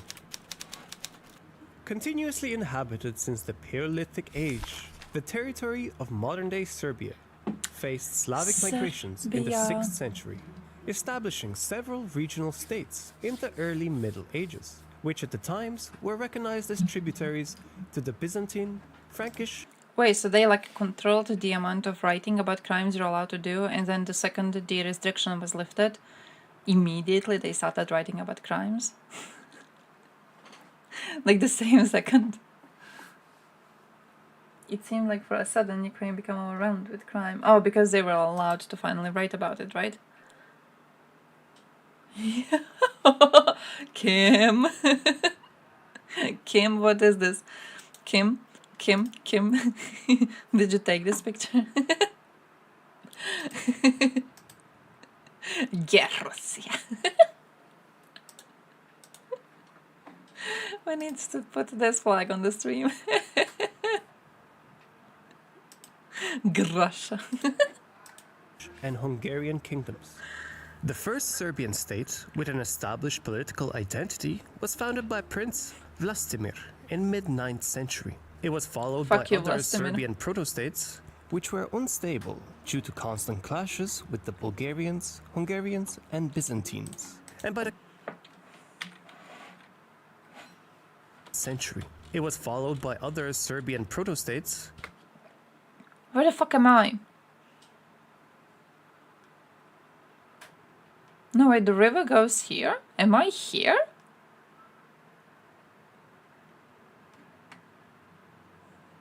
Is Croatia that big? It can't be that big. No, the river goes here, right? Which were unstable due to constant clashes with the Bulgarians, Hungarians, and Byzantine. Oh yeah, okay, I'm here somewhere, I guess. I'm here. And by the conflict So between Rome Hungary and right now. Constantinople regarding Christianization. A more stable, unified, and continuous state was established in the late 12th century Ew, under the Hungary. rule of Stefan Nemanja. Serbia would go on to achieve its golden age during the reign of Stefan Dušan in Fun fact, first off, it's not Dušan, it's Dušan. But all Serbian royalty is AI generated because they don't actually exist. Fun fact, they have had no kings, no queens, no nothing. It's all just us. White, red, Croatian checkers. I googled this once. Why did I google this? We ask perplexity.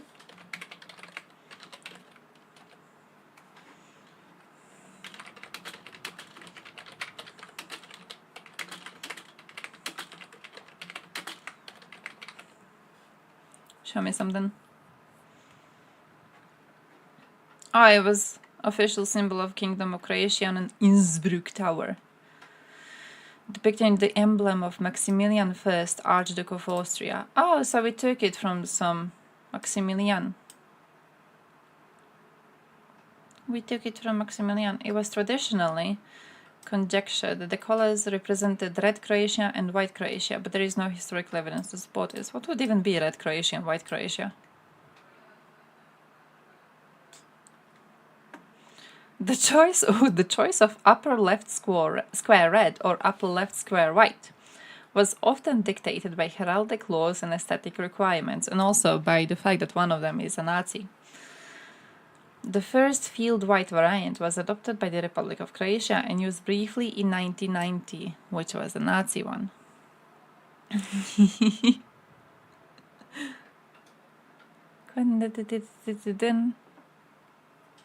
Okay, everything else, irrelevant. I want to see this one.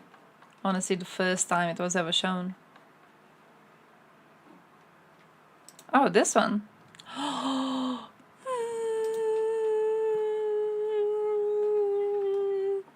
Can't wait for Russians to find this.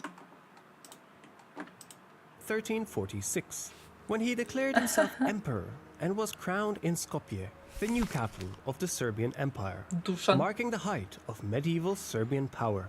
Serbia became a significant political and cultural force, both in the Balkans and beyond. This period of expansion was also a time of rich cultural development, with monasteries, churches, and fortresses being built across the empire. Oh, that is the most pretty. significant of these is the monastery of Visoki Dečani, a UNESCO World Dečani. Visoki Dečani, bre. Dečani. Dečani. No.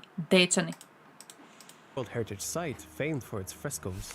Furthermore, Stefan That is Dušan's pretty. legal code, known as Dušan Code, was one of the most progressive legal Dušan. systems of the time, protecting the rights of both the nobility and the common people.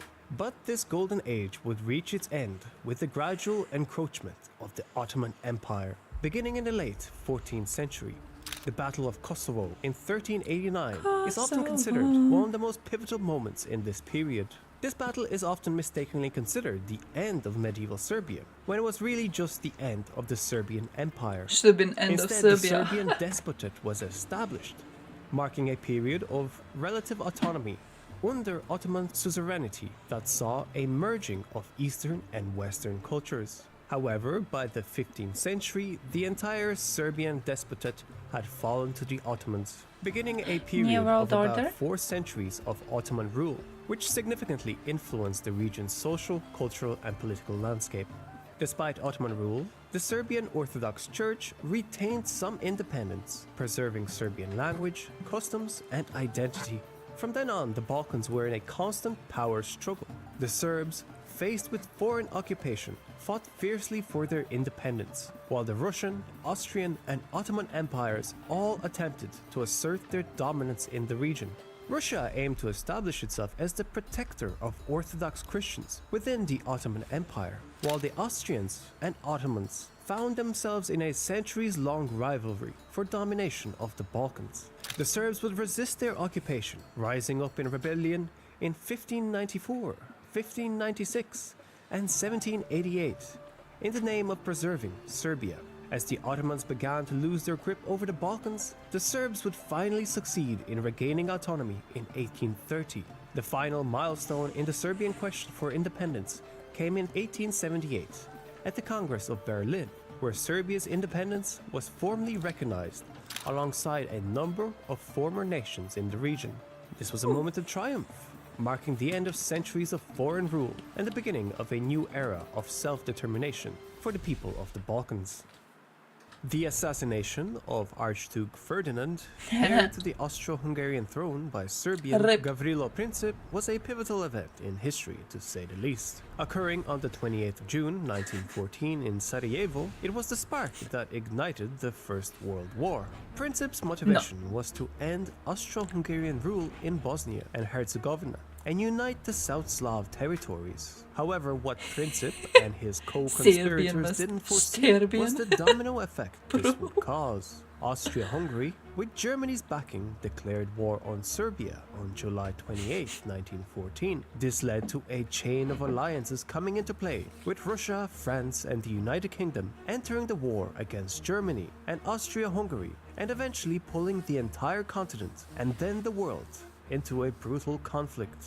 True. Serbia, despite being significantly outnumbered and under-equipped, managed to repel an Austro-Hungarian invasion in 1914. However, True. the tide turned in 1915, when Germany and I've never Bulgaria heard that before. joined Austria-Hungary But, in a renewed assault. The Serbian army was forced to retreat across Albania, a harrowing journey in which many soldiers died due to hunger, disease, and attacks by Albanian tribesmen. Occupation by the Central Powers was harsh. Economic infrastructure was destroyed. Imagine and the an population was Albanian subjected kills to you. brutal reprisals for the Lamar. resistance. The death toll was high, not only due to the fighting, but also from the outbreaks of typhus and Spanish flu, the latter of which claimed more lives than the war itself. The impact of World War I on Serbia was profound. Roughly half of Serbia's male population perished. Whoa. Estimates of the total number of Serbian losses, including civilians and military personnel, range from 750,000 to 1.2 million. This means Serbia lost between 16 and 27% of its total population. One of the Shit. highest casualty rates amongst all the countries involved in the war. This had a severe effect on the country's demographic, economic, and social fabric, taking decades to recover.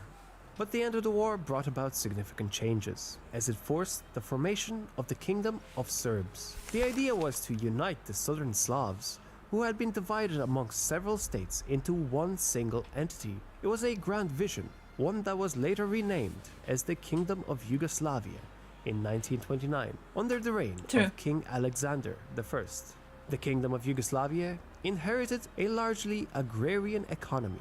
Industrialization was slow and uneven, leading to economic inequality amongst the regions, and the situation worsened with the onset of the Great Depression in the 1930s. These economic hardships further fueled the nationalistic sentiments amongst the Serbs, Croats, and Slovenes. Instead of unity, Alexander's Yugoslavia would be torn apart by identity as the economy Officially stagnated sued and Poland? the continued collapse of Wait, the I elected thought- Yugoslav governments resulted in a royal dictatorship.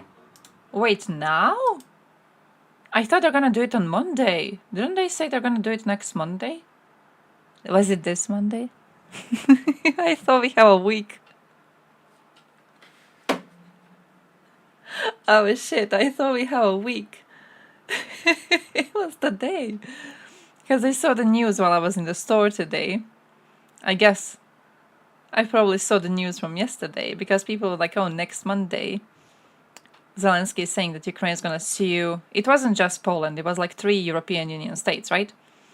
But they said it's going to happen next Monday. And I was like, okay, in a week they have enough time to fix it. But no, it's like today. Today? Oh shit. What happens with that? What about that?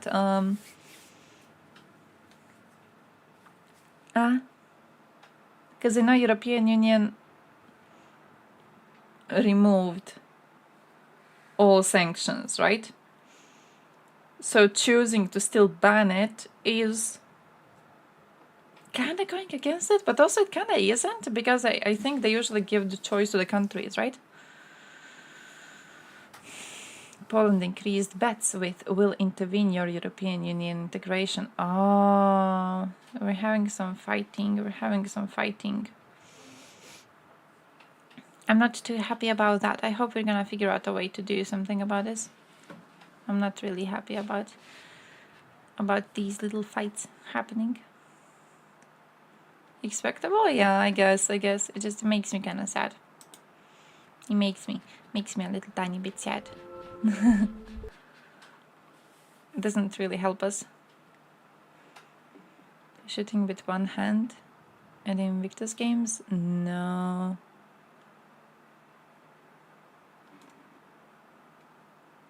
Oh, nice. Whoa.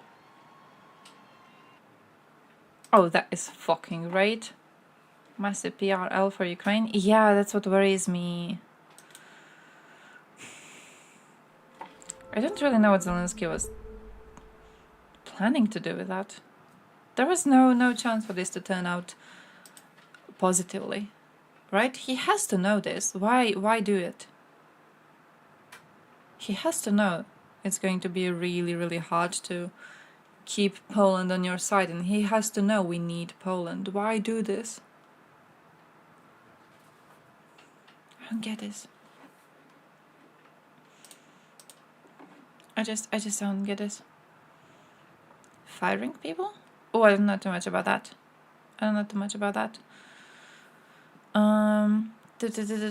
The last news I've seen on that was that because they got a new defense minister, the entire team is going to be changed. But like, that's a normal thing. It's a normal thing. When a new one comes in, steps into the position, they bring their own team with them. Russian autonomous non-profit organization ANO that creates fakes about the war.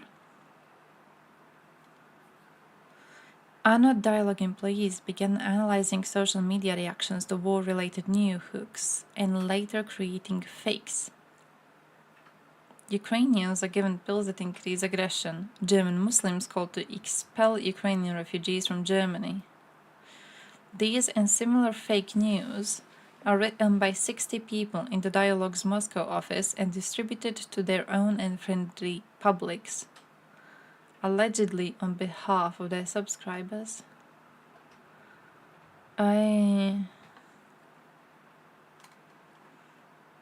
Сотнями тысяч подписчиков. Одни и те же публикации кочуют из паблика в паблик. Скорее всего, какие-то из них вы и сами встречали в соцсетях. У всех этих новостей есть что-то общее. Все они сделаны по одной методичке, и все это фейки, придуманные российской пропагандой. Вот, к примеру, каналы Украина.ру и «Раньше всех, но почти» публикуют информацию о том, что в Германии мусульмане сравнивают украинских беженцев со свиньями и призывают убираться домой. В качестве доказательства прилагаются фотографии якобы из некоторых городов ФРГ.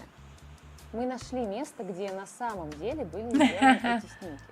Правда, не в Германии, а в России. Точнее, в Москве. Это деловой квартал в центре столицы. Вот то самое здание. Подходим чуть ближе. Узнаете металлические заборы и кирпичную кладку? Oh, shit. Правда, облицовку фундамента уже перекрасили. Вот и весь фейк. Okay, fair. Okay, fair. That was lazy, but nice. Polls posted today about how they planned to abandon 40% of the country in case of invasion. Oh, I saw someone commenting on this yesterday in Skadefron's chat. Some little idiot. And he was like, oh yeah, I also would abandon country because I don't want to go fight. I just want to get rid of politicians who cause the wars. Like, it's such a stupid opinion. It's such a, my man, pageant queen thing to say. Needs lots of help to stand a chance to survive this war. Suing one of your biggest allies is not very smart. Yeah. But that's what confuses me. I guess that suing them offers a benefit that is more important than whatever Ukraine may lose by suing Poland. And I don't know what they could be getting. I don't know what possibly they are hoping for. I don't know why they did it. I don't really know why they did it. I don't understand why this suing. I do understand why Ukraine is desperate to sell its grain, and I do think our countries should do as much as possible to help with that, definitely. I just don't know what can happen here. I'm not sure what can happen here in the first place. The Yugoslav kingdom's primary legacy would be deep divisions, which would be exploited by the Axis powers when they invaded in 1941. The Axis divided Yugoslavia along ethnic lines, creating puppet states like the independent state of Croatia and the Nedic regime in Serbia. This division was a brutal period marked by horrific atrocities and ethnic cleansing. However, a communist partisan resistance group led by the infamous Joseph Broz Tito began fighting back. Tito, a Croat, managed to unite various ethnic factions. His partisans were a diverse group composed of Serbs, Croats, Bosniaks, Slovenes, and Montenegrins, amongst others. From its humble beginnings following the Axis invasion, Tito's partisan movement steadily gained strength, and by 1943 they were recognized as the legitimate military of Yugoslavia by the Allies. By 1945, the partisans had expelled the Axis force and effectively liberated Yugoslavia on their own. As a result, Tito became the leader of the Socialist Federal Republic what about Bleiburg? He managed to suppress ethnic tensions and maintain unity amongst the 6 Yugoslav republics. What else? This period is often referred to as the Titoist era. And despite being a one-party communist state, Yugoslavia managed to steer a neutral course during the Cold War, refusing to align with either the Soviet Union or the United States. Tito believed that Yugoslavia had to remain independent and neutral to retain its sovereignty and to avoid becoming a satellite state of either power bloc. This led to the establishment of the Non-Aligned Movement in 1961, which Tito co-founded with other leaders from India, Egypt, and Indonesia. This made Yugoslavia an influential actor in global politics, despite its relatively small size. Tito's non-alignment policy had a significant impact on Yugoslavia's domestic and foreign policy. It allowed Yugoslavia to pursue a unique form of socialism known as market socialism, combining elements of both Soviet-style planned economies and Western-style market economies. On the international stage, it allowed Yugoslavia to maintain relationships with a broad range of nations. As being a neutral power, We it tried to gained a stay steady neutral. stream of cash from both the east and the west. Didn't work. While the later part of Tito's reign would be seen as the golden age of Yugoslavia, it would also be where the seeds of its collapse were sown, as the individual republics would increasingly gain power at the expense of the Yugoslav federal government. And most importantly, Tito's removal of anyone able to threaten his rule left the nation reliant on him being in charge. Following Tito's death in 1980, the political system he had built was in crisis. Where before Tito held the highest office in the country and decided over the most important matters of state, the lack of a clear successor left this position divided between the 6 republics and 2 autonomous regions. Combined with Yugoslavia's economy entering a recession following the collapse of the Soviet Union and ethnic tensions between the country's many ethnicities, left it in an unstable domestic situation. Slobodan Milosevic would be elected as leader in 1989, and his vision was to create a greater Serbia, a state that would unite all Serbs, regardless of where they lived in the Balkans. He exploited nationalist sentiment and used his control over the media to amplify fears and ethnic and religious differences, leading to the escalation of pre-existing ethnic tensions throughout Yugoslavia. However, he's using Greater Serbia wrong, and it kind of doesn't make me too happy, and I can't let it go. I'm so sorry, but like, Greater Serbia is the Serbian irredentist idea that they hold a claim to lands which they see as Serbian lands. That's what it is. I'm kind of sad he didn't go to it a bit more. That's ultimately what it is. It's the imperialist idea that they have a right to this land because previously they used to be owning it. So because they used to be owning it, they think they still have like an inherent right to own it still. It's like Greater Hungary idea, or like what Russia does with their stupid USSR thing. It's oh, we have the right to this land. This land like should be belonging to us, and it calls on us to return home. So we will do whatever we can to go and try and grab this. Milo, he annoys me.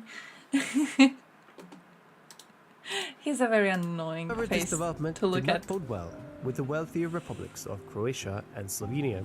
They True. felt increasingly marginalized and exploited. That's as because Serbia's we were. control over the federation seemed to negatively affect their economic interests. Of course the it did. Yugoslav constitution allowed each republic the right to declare independence if they wish. Thus, in 1990, both Slovenia and Croatia declared their independence.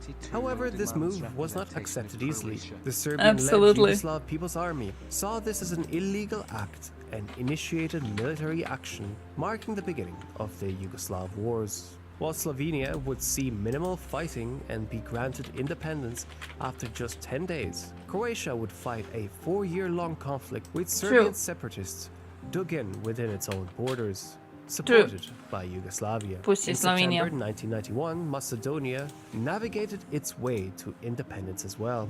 But luckily, it managed to do this in a peaceful manner, as its independence referendum had overwhelming support. Bosnia and Herzegovina, a republic with a diverse ethnic Herzegovina? mix, followed suit in February 1992 in a referendum that was largely boycotted Yay! by the Bosnian Serbs. As a response, the Bosnian Serbs, who felt marginalized, formed their own state within Bosnia, known as Republika Srpska. The declaration of Bosnian independence set the stage for the Bosnian War, which lasted from 1992 to 1995. Bosnian Muslims, Serbs, and Croats all fought against each other in a conflict that was so brutal, nothing like it had been witnessed in Europe since World War II. The United States intervened in 1995 with a NATO military intervention aimed at halting the genocide and economic sanctions against Serbia. Thank you, NATO. The Dayton Agreement, signed in December 1995, effectively ended the conflict. However, this was not the end to the troubles, as Kosovo, attempting to gain its own independence, would lead to further chaos. Always blame the Albanians. Politically losing Kosovo is perceived as a national humiliation by many Serbians, as Kosovo is considered the historical and cultural heartland of Serbia. Dating back to the medieval Serbian Empire, economically Kosovo has substantial mineral resources, including coal and lead, that Serbia would prefer to retain control over. Furthermore, a significant Serbian minority lives in northern Kosovo, and Serbia has expressed concerns about their protection and rights if Kosovo gains full independence. The high population of Albanians in Kosovo can be traced back to historical migrations in the late medieval period. Some Albanian tribes migrated northwards. To be fair, they would say you Over can't be an centuries, Albanian the Serb. population in the region grew, particularly during the Ottoman rule, when many Serbs fled the region. Today, ethnic They would say you Albanians need to make pick up one. the overwhelming majority of Kosovo's population. By the time of Tito's demise in 1980, Kosovo had risen in stature to a position almost on par with the other Yugoslav republics. The True. only major exception being that they did not possess the right to secede. 1981 marked a significant turning point when the capital city, Pristina, became the epicenter of Pristina. widespread student protests. These demonstrations were rooted in the growing demand for increased autonomy, as many Kosovars felt marginalized and oppressed under Serbian rule. True. The tension For a good heightened reason, during the too. leadership of Slobodan Milosevic, who not only curtailed Kosovo's autonomy, but also established a regime that many perceived as oppressive. Milosevic's reign was marked by a significant movement known as the Anti-Bureaucratic Revolution, which unfolded between 1988 and 1989. This revolution was essentially a coup that enabled Milosevic to manipulate Bravo, the Serbia. political dynamics within Yugoslavia and Kosovo. Through his expanding One power time and Serbs influence, did something. Milosevic managed to force the Albanian government in Kosovo into resignation, effectively transforming Kosovo into a puppet state within Yugoslavia. This consolidation of power was further cemented when the 1990 Yugoslav constitution was enacted, which downgraded Kosovo's status from a constituent state to a territory. This drastic change in status was viewed as a significant setback by the Kosovars, who had been fighting for greater autonomy. It further exacerbated the feelings of marginalization and oppression amongst the ethnic Albanians, setting the stage for future conflicts and the eventual push for independence. That's just the Slav in response him. to Milosevic's centralization, the Kosovo Liberation Army was formed. This was shortly after Kosovo declared independence on September 7th, fair. 1990. Fair point, The fair tensions point. between the KLA and the Yugoslav army escalated, culminating in a full-blown war. As the conflict in All Kosovo Slavs have escalated, huge the broccoli international heads. community became increasingly concerned. The memories of the Bosnian War were still fresh, and there were fears that the Kosovo conflict could spiral into a similar situation. These concerns, coupled with a failing ceasefire, led to the controversial NATO decision to bomb Serbia. What do you mean The controversial? stage was set as NATO countries sought authorization from What the do you UN mean? Security Council for military action. Their efforts were, however, stonewalled by China and Russia, who hinted at their intention to veto any such move. Undeterred by the lack of UN approval, NATO launched a campaign on the basis of humanitarian intervention. Between March 24th and Base. June 10th, Hato. 1999, NATO unleashed an aerial onslaught against Yugoslavia. Thank you, Hato. You are my The best friend. relentless bombing You are the lasted for peacekeeper. 78 You are the days, legend. and only came to a halt following an agreement that signaled the withdrawal of Yugoslav armed forces from Kosovo and the ushering in of a UN peacekeeping mission. The aftermath of the brutal campaign was grim.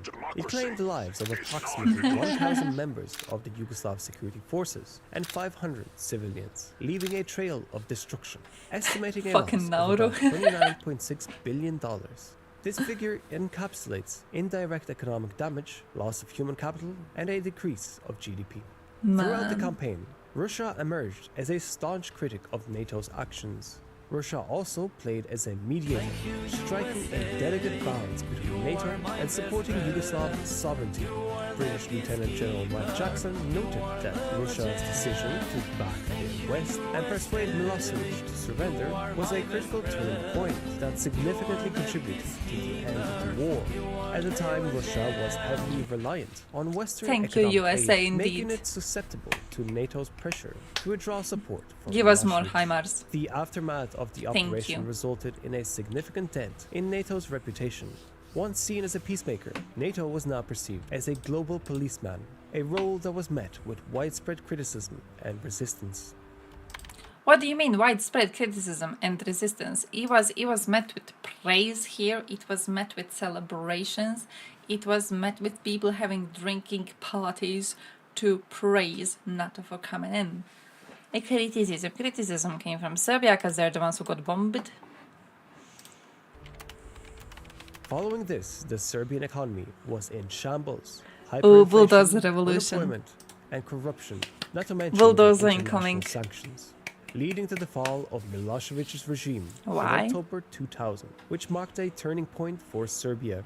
His departure paved the way for democratic reforms, normalization of relations with international community, and most importantly, it opened the door for Serbia's integration into the European Union. The first significant steps towards EU integration were taken with the signing of the Stabilization and Association Agreement in 2008, establishing a formal framework for cooperation and setting the stage for eventual EU membership. So far, the country had made significant strides in democratization and human rights protection. They're as holding evidenced 3 by the fingers. relatively free and fair elections held You know what that after means? Milosevic left. Serbia also You demonstrated don't, a 'cause we commitment don't. to freedom of expression and assembly and took measures to protect minority rights.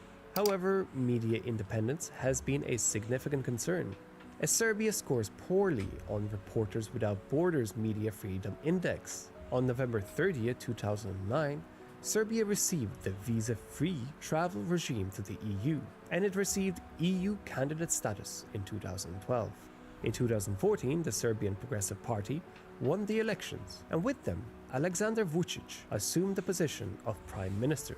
He embarked on a series of economic reforms 3 of aimed them at like that. stabilizing Serbia's Just like economy, spread. reducing public debt, and attracting foreign investment. I'm gonna get beaten up he if I also show it. initiated negotiations for Serbia's accession to the European Union.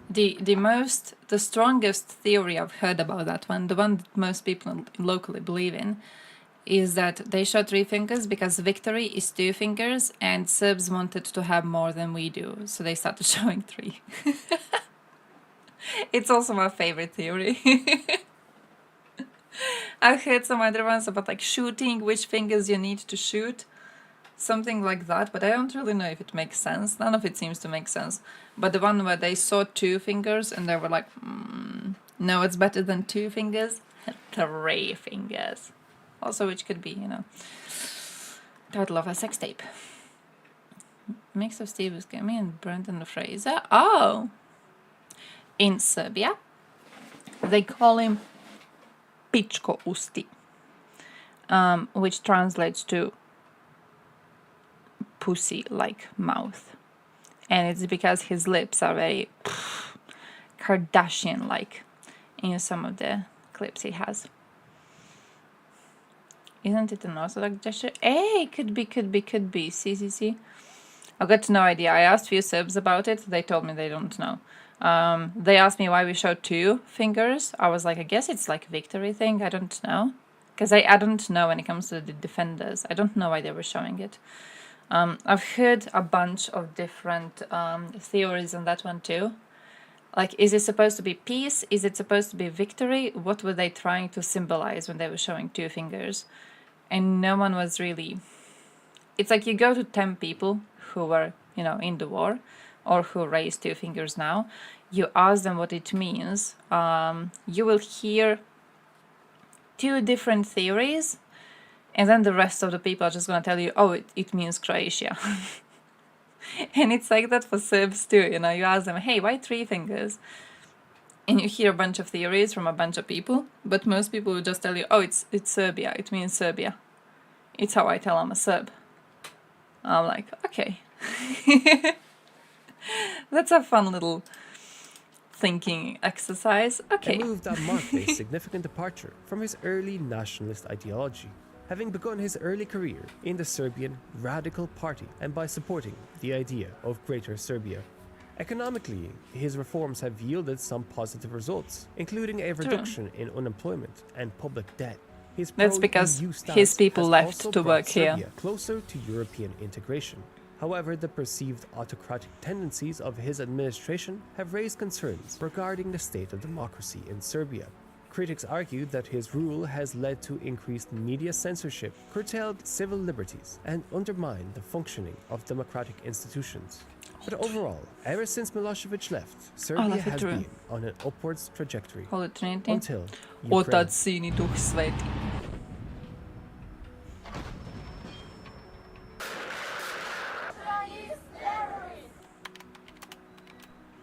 As tensions between Russia and the European Union. Bro, how over fucking Ukraine stupid is rise, this? No, Serbia Russian Trojan horse? Do we think what happened in the story of Troy is they built up a horse and it was written on it in big letters, there are soldiers inside? Because the only way you could claim Serbia is the Russian Trojan horse is if you think that's how the story went. They are very loud about loving Russia. They are very, very loud about being on their side. I mean Trojan horse. As tensions between Russia and the European It's Union butchering it over up. Ukraine rise, Serbia has been under pressure to harmonize its foreign policy with that of the EU. But Serbia has made clear its intention not to join the sanctions regime imposed upon Russia, which it said Russia was the only country not to have imposed sanctions against us in the 1990s after a National Security Council meeting. They By also the way, supported our that is true. This is true that Russia was the only country not to impose sanctions against us meaning Yugoslav people in the 1990s. It is also true that Russia directly was helping Croatia fight against the Serbs. So I guess he's choosing to look at one part of this history and he's refusing to acknowledge the other, which was, Russia had been fighting against you, my dude, against you. They called you fascist. Come on. 2 Finnish companies have been placed on a Russia-connected sanctions list by the US Department of the Treasury's Office of Foreign Assets Control. Finnish firms have shipped foreign electronics to Russia-based end users, including drones, AV cameras, high-performance optical filters, and lithium batteries. Bro, every single employer who had something to do with it, put them in jail. Give them jail for like a year or 2. Holy shit, that is ridiculous. Vucic's lips are perfect for Putin's pleasure. Look, the Vucic is no part of Vucic is perfect for anything. He's a slimy little man, but good enough. Maybe that's how he stays in power all of those years, despite the fact that Serbs kinda don't like the dude. The 1990s, after a National Security Council meeting. They also supported our territorial integrity in the United Nations. We must not forget that, referring to Russia's stance on Serbia's former province of Kosovo, whose independence Moscow refuses to recognize. Province? According to the BCSP survey, most Serbs oppose introducing sanctions against Russia. Amongst them, 44% said they were against sanctions because Serbia experienced Fun them in fact, the but this is because Serbs are 1990s. dumb. 24% because they consider Russia to be Serbia's greatest friend, and 12% because of Serbia's interests in Kosovo. Another recent study found Like that kind of funny argument, isn't it? Oh, we are Serbs and we are against sanctions being imposed on Russia for waging a genocidal war because we experienced sanctions imposed onto us when we were trying to wage a genocidal war. So therefore,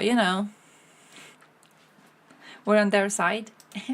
the ongoing Russia-Ukraine conflict has done little to dampen the pro-Russian sentiment amongst the Serbian population, with approximately 63% of the respondents blaming the West for the eruption of the war. This perception of Russia as a selfless ally has led to a staggering 45% of Serbs believing that Russia will be the dominant power of the 21st century, far surpassing the figures for China and the United States. The Russian president is highly admired amongst the Serbian population. A striking 95% of Serbs view Russia as a true ally, contrasting with the mere 11% who perceive the EU in a similar way. This is despite the fact that the EU is a major financial supporter for Serbia, while Russia is not. Instead of sanctioning Russians, Like it doesn't Serbia exist, has right? become a top destination for Russian businesses and highly skilled individuals. I saw someone recently on Twitter.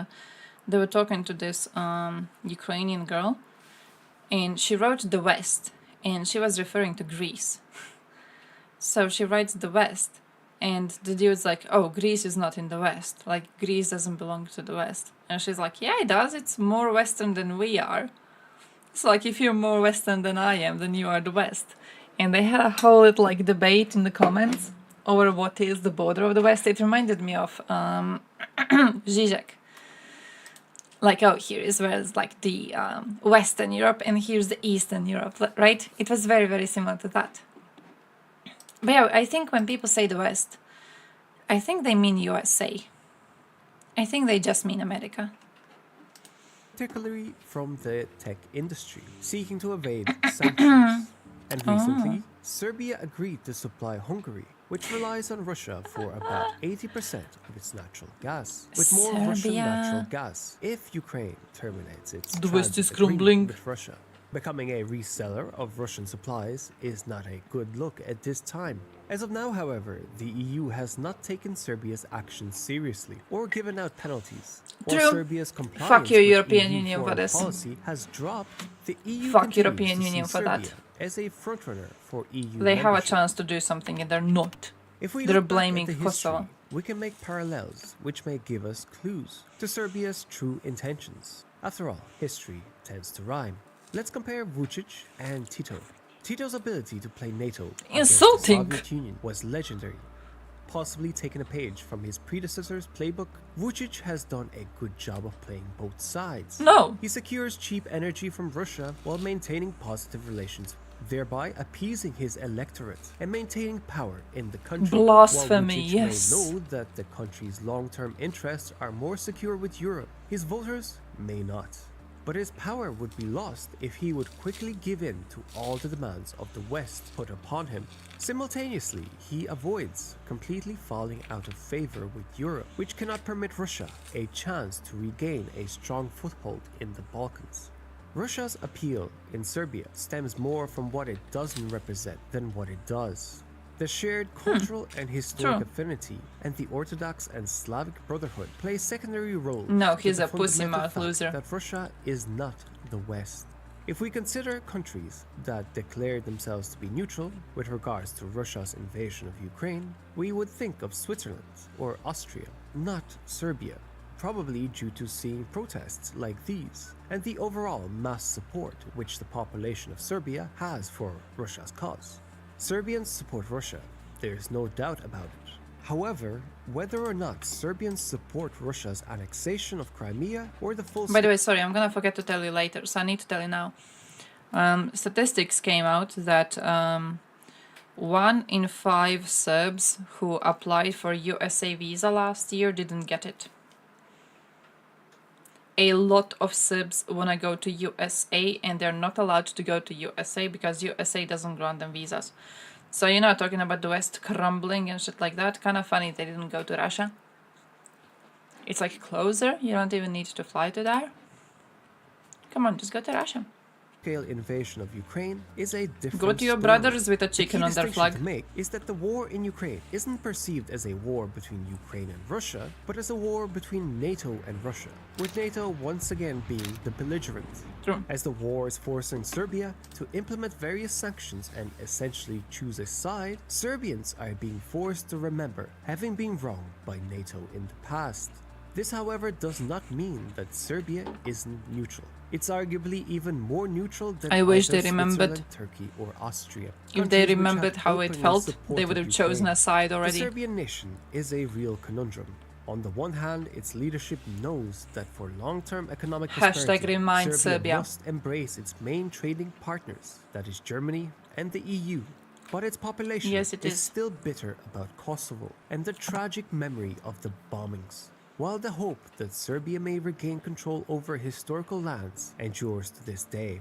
It's a delicate balancing act for Serbia's leadership, which must do what is best for the country's long-term prosperity, while at the same time preventing a more radical force from taking control of the country, which could spell another disaster for the Balkans as a whole. Western media tends to dismiss this bigger picture, instead focusing on protests such as these. And there's a mentality of you are either with the West or against it. In reality, Serbia is doing its best by remaining neutral, and given the historical context, that is the most we can ask of it. No. The Balkans still need more time to heal and forget. And with enough time, they will join Europe and become a part of the West. No. Next, learn a bit more about Serbia and Russia by watching my video. I disagree with every sentence in that last part. every sentence in that last part. He goes, Balkans needs more time to heal.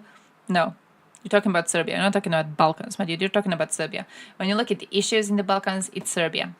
It's fucking Serbia. Why are we having issues with Bosnia right now? It's because of Serbia. Why is Kosovo a problem? Because of Serbia. We're all having issues because of Serbia. We're not having issues like Balkan issues. We're not having issues as like Montenegro is doing some stupid shit. No. The issue is Serbia itself, and Serbia will not change anytime soon. Serbia doesn't want to change. Serbs still believe that Russians are on their side. It's gonna take years for this culture to change. I don't see why we would be lumping them all together and being like, Balkan needs more time to heal before becoming part of European Union, if we can just get the normal Balkan in and keep the Serbs out. You have become a Serbian citizen? Like I got their passport? Wouldn't be happy. I would probably have to be paying for a visa or visa waiver, which is like 15 euros for a month. I wouldn't be too happy about that. I wouldn't be too glad. Macedonia and Bulgaria have issues too. Also, Croatia and Bosnia have problems with election laws. I feel for Bosnia like a big problem is the fact that it's split into different municipalities. Is that the English word for that? It's split. When you're split like that, I don't think you can have a normal system. For Croatia, I think Croatia is actually doing rather well, to be honest. Croatia has issues with judicial system. Croatia has issues with judicial system, but I think when it comes to the rest of our system, I think we're okay. For Macedonia has tried quite hard to get into European Union. I kind of feel bad about them not getting in. Like I see the whole thing with, you know, wanting to demand more improvement for countries. I don't know. I want countries in, and then I want them to not be getting funds until they manage to improve. But I want them in. I want them as part of the group. You would know in your heart that you are Serbia now? I would look deep inside my chest and find no heart at all. Is that what you are saying? It would be replaced by a two-headed eagle. What do they mean Russian invasion of Montenegro? Why the fuck would Russians invade Montenegro? Blood Brothers? No, we watched this one. Why would Germany? Yeah, I saved this one actually. I saved this one. New pro-Russian party in Germany. Which is great. Serbia rules. This video was brought to you by I would. If you're not German, I keep a bat next to my bed just for cases like this, so I can whack myself in the head. The Russians used to do a lot of business in Montenegro. I know I tried to do business with China last year, right? Last year's. And then it was in debt to China, and then there were dangers of China taking away part of its coast. Have you seen the panic for that? They were trying to build a highway with China, together with China, right? And then COVID-19 happened, and the workers couldn't be coming to work on the highway. The idea was they're going to pay for a small chunk of the highway, and then people will come, workers from China will come, they will build one part of the highway, and then as they are building this one part of the highway, when they finish it, cars will be allowed to go on this part, and they will have to pay money to use it. And then the money used for cars to go to this part of the highway is going to be used to pay for the remaining part of the project. But because COVID happened and it was quite hard to get workers around and shit like that, the highway didn't get completed. And Montenegro couldn't repay the debt to China. So for a while we were panicking that China's just gonna come in and take away the shores of Montenegro. You probably never heard of Sarah Wagenknecht. But No. inside Germany, Wagenknecht's outspoken views on everything from Ukraine to identity politics have made her one of the most recognizable and popular politicians in the country. And Wagenknecht is an interesting politician who's both left-wing on economics but conspicuously right-wing on social issues. She thinks, for example, that identity politics distracts the left from the real needs of Germany's working class, and that Germany needs to significantly restrict external immigration. But ultimately, it's her foreign policy that's garnered her the most attention from international press. She's called for an end to sanctions on Russia, an end to arms shipments to Ukraine, Germans, what the fuck? and in 2017 called for NATO to be Hey, he made a new Vatic sub. Nonetheless, On some provisional subdued. polling suggests that Wagenknecht's new party would immediately be one of the most popular parties in Germany, especially in the East. So in this video, we're going to be taking a look at the Left Party, why Wagenknecht might be leaving, and how her party could end up disrupting Is she gonna go to AFD? Before we start, if you haven't already, please consider subscribing and ringing the bell. To start No, I will this not. story, you need to understand a little bit about the Left Party. I don't the want to. Left Party was formed in 2007 as a merger between two other parties. The Party of Democratic Socialism, which was the successor to the Marxist-Leninist Party that ruled East Germany until 1990, and the Electoral Alternative, which was basically an offshoot of the Social Democrats, led by Oscar Lafontaine, a well-known Social Democrat who thought that the party had become too economically right-wing under then-Chancellor Gerhard Schröder. Now, we talked about this in our recent video on the German economy, but the TLDR is that in the early 2000s, Yeah, by the way, announced there's a website for series Vatnik of sub. Do you know about it? right-wing economic reforms designed to get So the you can German check who has economy been out of written. its post-reunification funk, and then formed a grand coalition with the centre-right Christian Democrats to get these reforms through. Now, Too a many lot of them. SPD voters saw this as a sort of betrayal, And they are all it red. created a rift between Schröder and Verräter. Lafontaine, the two big beasts in social democrat politics at the time, which eventually caused Lafontaine to quit and start his own party. Now, in part because the Left Party is this combination of Marxists and Social Democrats, there have always been divisions within the party. But as we see it, there are broadly two fault lines. Firstly, there's the split between what you might call as the moderates and the radicals. As the name suggests, the moderates are generally more centrist economically and think that the left should moderate its policy platform to help it get into government via coalitions with other left-wing parties like the SPD and the Greens. Okay. The radicals, on the other hand, are more left-wing economically and are generally less keen on compromising their leftist ideals, even if it reduces their chances of getting into government. Secondly, there's also a split between those who think the party should focus on social justice and what we might describe as identity politics, and those who think that identity policies are essentially just a distraction, and that the party should focus on German workers. Anyway, over the last couple of years, the former group has essentially won, and the Left Party has become more focused on issues of identity politics and social justice. And ultimately, this provoked some dissent from the latter group, especially from Okay. Left Party MP Sarah Wagenknecht. As I mentioned in the intro, Wagenknecht Tallinn? is an interesting character. So the She ban originally on wanted to Russian be cars an didn't academic, work. focusing on philosophy or economics, but she got into politics after the fall of the Berlin Wall. She then became a member of the Bundestag in 2009 and soon became a household name, appearing regularly on talk shows with fellow left-wing bigwig Oscar Lafontaine, whom she then married in 2011. In 2015, she became the co-leader of the Left's parliamentary group and promptly made her mark on the party.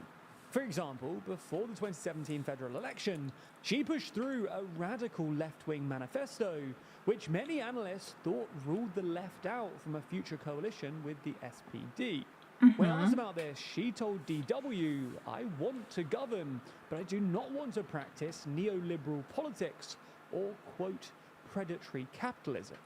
She's also staunchly opposed to identity politics, and even wrote a book in 2021 called The Self-Righteous, where she argued that the left party was Wait, wasn't full that of an issue identity before, politics or did it obsessed grow now? lifestyle leftists. With Russian schools In her book, teaching which reached Russian the kids #1 in spot on Russian. Der Spiegel's non-fiction charts, she argues that the lifestyle I thought that was a leftists are really, neither really common left-wing thing the nor whole time. liberal. They're not left-wing because it mainly appeals to well-off urban university graduates instead of the German working class. And they're not liberal because they're intolerant to other people's views, and quotas and diversity targets apparently imply an unequal treatment of different groups. So Okay. instead of focusing on diversity, Wagenknecht argues that the left party should be focused on the needs of the German workers, both by limiting immigration, which apparently undercuts German wages, and by redistributing wealth. To do this, Wagenknecht advocates for some pretty left-wing economic policies. In fact, she argues that corporations are stoking inflation by protecting their profit margins. Okay. She recommends that the government impose price caps on certain goods. And she also wants to improve Germany's labour laws and push up wages.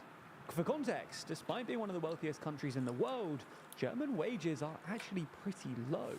In fact, today, nearly 30% of jobs in Germany are part-time, twice what it was in the 90s. And a report by the German government found that if you account for taxes and social benefits, the median German household income was actually lower in 2013 than it was in 1999. On top of all Yeah, of these other 2013. economic policies, she also wants to scrap Germany's He said 2013, right? taxes and social benefits. The median German household income was actually lower in 2013 than it was in 1999. Bro, 2013. Who the fuck cares? What was it in 2013? Where's the days? I'm confused about several points he gave so far.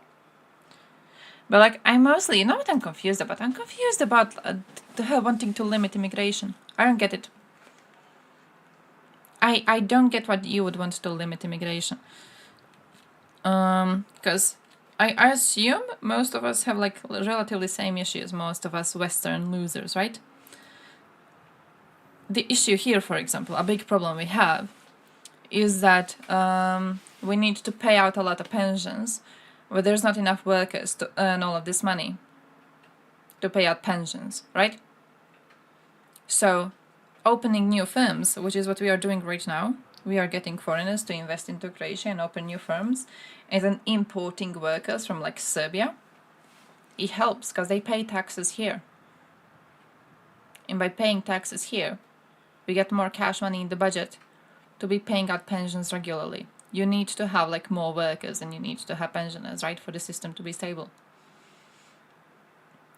What is the idea to like limit? How would limiting the amount of immigrants into Germany be having any sort of a good effect on a German worker?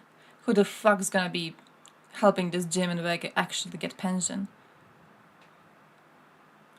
I don't see it. I don't see it in any sort of a way, this type of a conversation. Well, like, what are you trying to do?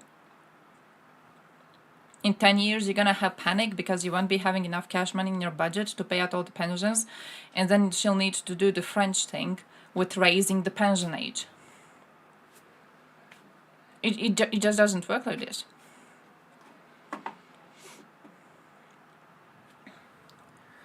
Promises we get rid of Russian schools, Estonian language in schools only, and then nothing. Kaya's party promised shit, and now zero. In Narva, the more normal Estonian mayor was already replaced by the Kremlin agents to stir shit up. Oh shit! Are you having any protests locally? What are people doing about that? Popular people who currently vote AFD? So maybe just an effort to capture that voter base. Oh, like get the stupid ones. I guess that could work. Maybe good for us because, you know, if stupid people have two groups to vote for, they will kind of water down their overall impact. So we may be seeing less chances for either of them to get a seat anywhere important. I've never understood the argument that like banning immigration is going in any way to help citizens of your country. I've never understood it. Immigrants are hurting the true German blood people? Shit, she believes in that? On top of all of these other economic policies, Oh. she also wants to scrap Germany's super tight debt rules to fund infrastructure investment. It's not just the economy either. In terms of foreign policy, though, Wagenknecht takes a rather... So, less workers, therefore less cash money in your budget to pay at pensions. Therefore, you want to scrap the debt budget, the debt rules, to have more money to spend on shit.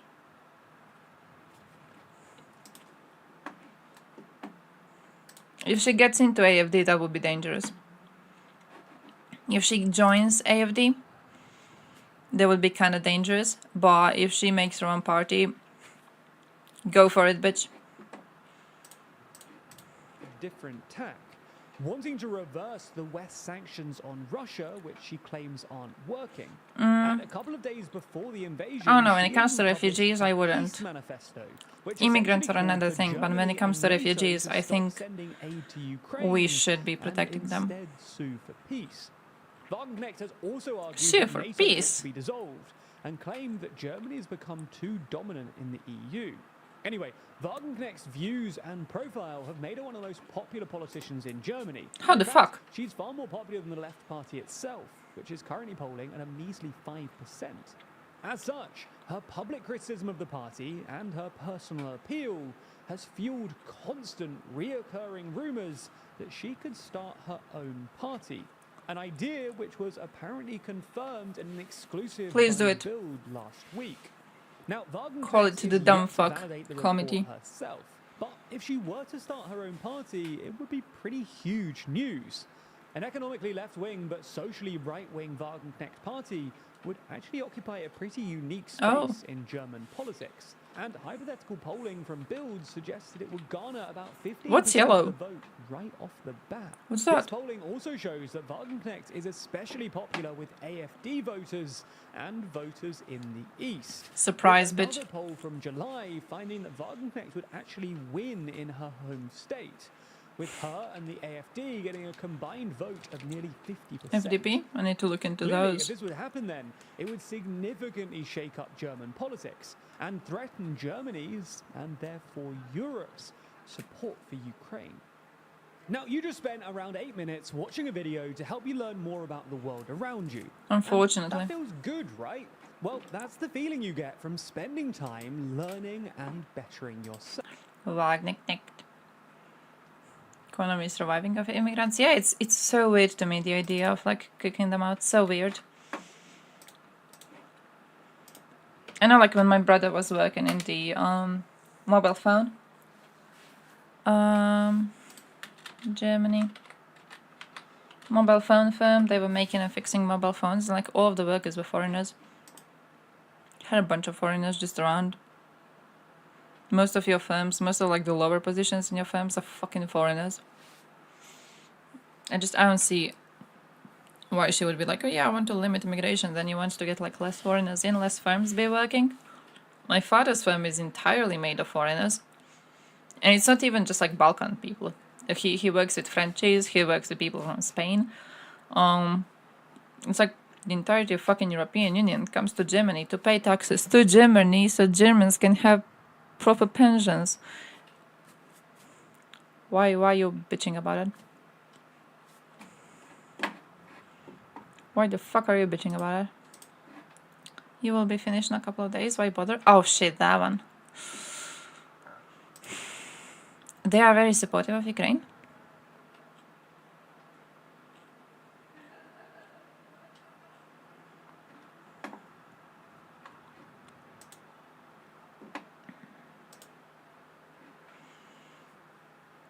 Center, right wing. Ordoliberalism. German variant of economic liberalism. emphasizes the need for government to ensure that the free market produces results close to its theoretical potential, but does not advocate for a welfare state. I'm gonna cry one day. Support legalization of cannabis, opposes proposals to heighten internet surveillance, supports same-sex marriage, supports legalization of altruistic surrogacy? What is that?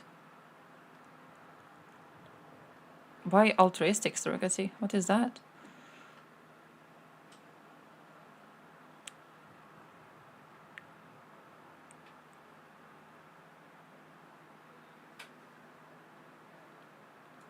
European representation? Wait, where is Ukraine?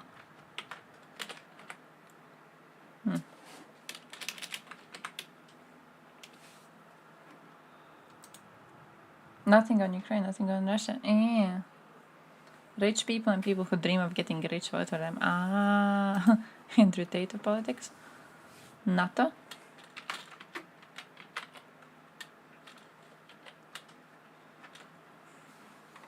Mentioned one time. NATO. Double track decision. Decision by NATO to offer the Warsaw Pact a mutual limitation of medium-range ballistic missiles and intermediate-range ballistic missiles. Fair.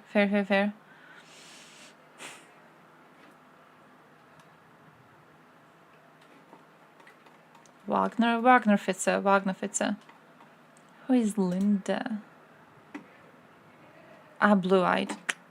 Explains a lot. Foreign policy. Nothing too much. Oh, Russia. After G7 countries announced they would present strong sanctions against Russia, Lindner stated they should target Russian oligarchs. He stated, "We are working on further sanctions.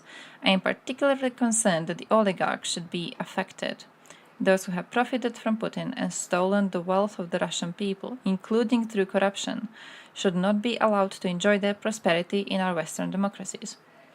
Based on the night of February 24th, right after Russia started the invasion of Ukraine, he told Ukraine's ambassador Andriy Melnik that Ukraine has only a few hours left, so he opposed arms supplies to Kyiv and Russia's disconnections from SWIFT. It actually was him, piece of shit. On 17th May 2022, Lindner said he is politically open to the idea of seizing the frozen foreign exchange reserves of the Central Bank of Russia to cover the costs of rebuilding Ukraine after the war. Based there, but was kind of piece of shit previously. There is a bit of a problem. Okay, that's it.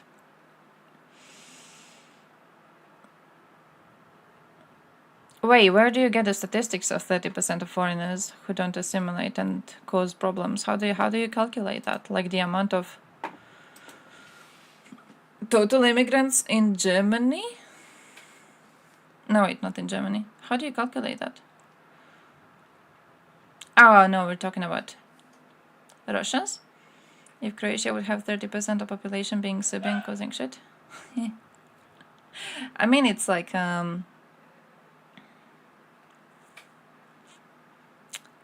I feel conversation about immigrants is different than conversation about colonizers. And when you talk about Russians existing in Baltics, you're talking about colonizers.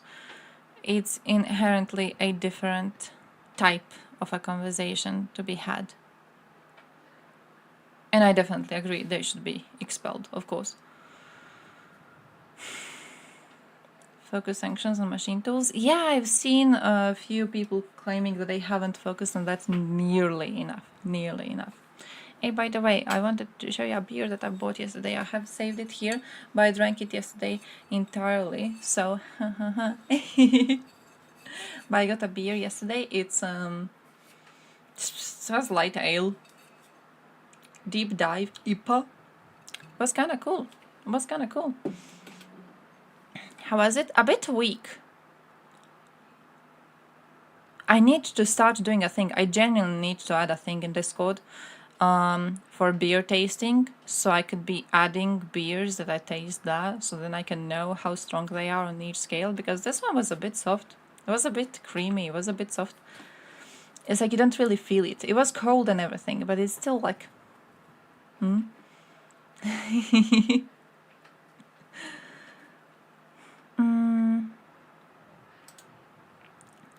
I don't think there's the same level of animosity between Turks and Germans that exists between Serbs and Croats. Yeah. I could see that, I could see that. I even, like, when it comes to the Serbs and Croats, we don't have the same level of animosity as Russians do with other countries.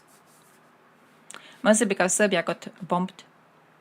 And when Serbia got bombed, their idea of going to attack more countries died.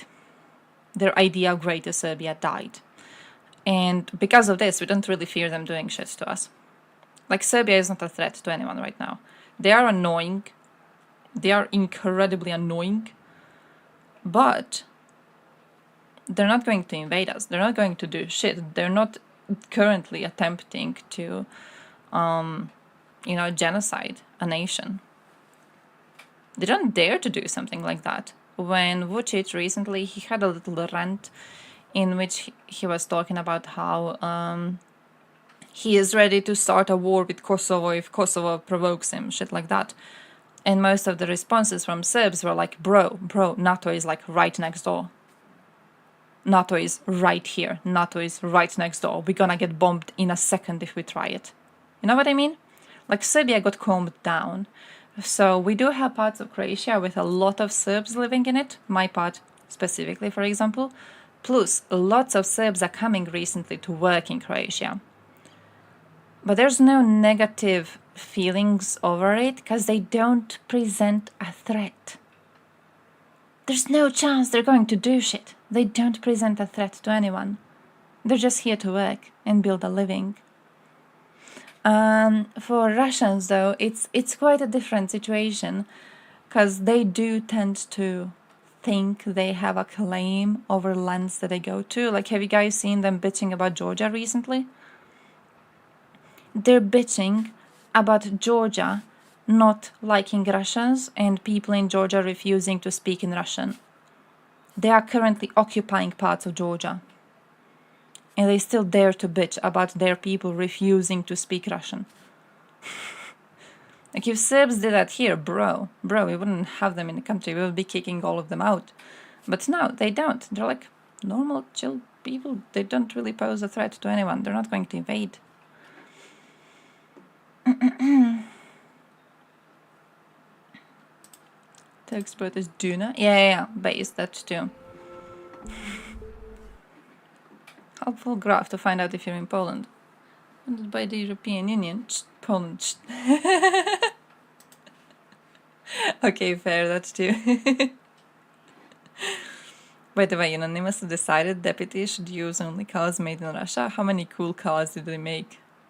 A lot of sales.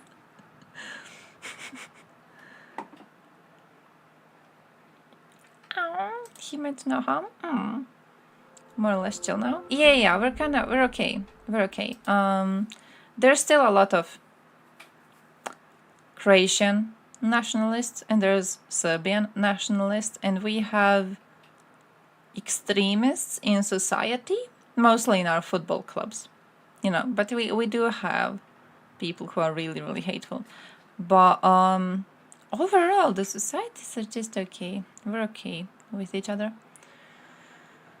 Did Serbs impose culture suppressions on Croats throughout history? It was mostly like the way it was here. It's not that they wanted to force us to become Orthodox, but they did see us as inferior because we were not Orthodox.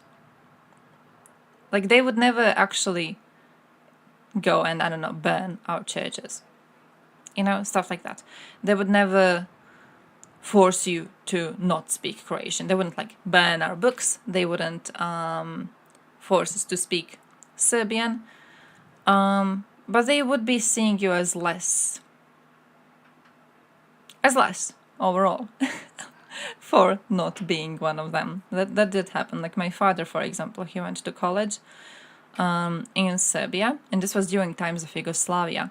So you were allowed to speak Croatian, you were allowed to speak Serbian, you were allowed to speak Serbo-Croatian. But when he tried to speak Croatian while doing his exams, they would intentionally fail him. And our languages are quite similar, right? Like, they were able to understand everything he was saying. But just because they knew he was Croatian, they were intentionally giving him lower grades. So it was stuff like that, you know? It's not like they were not allowing him to speak in Croatian at all. It wasn't that strong, but they would intentionally, they would show you that they don't like you.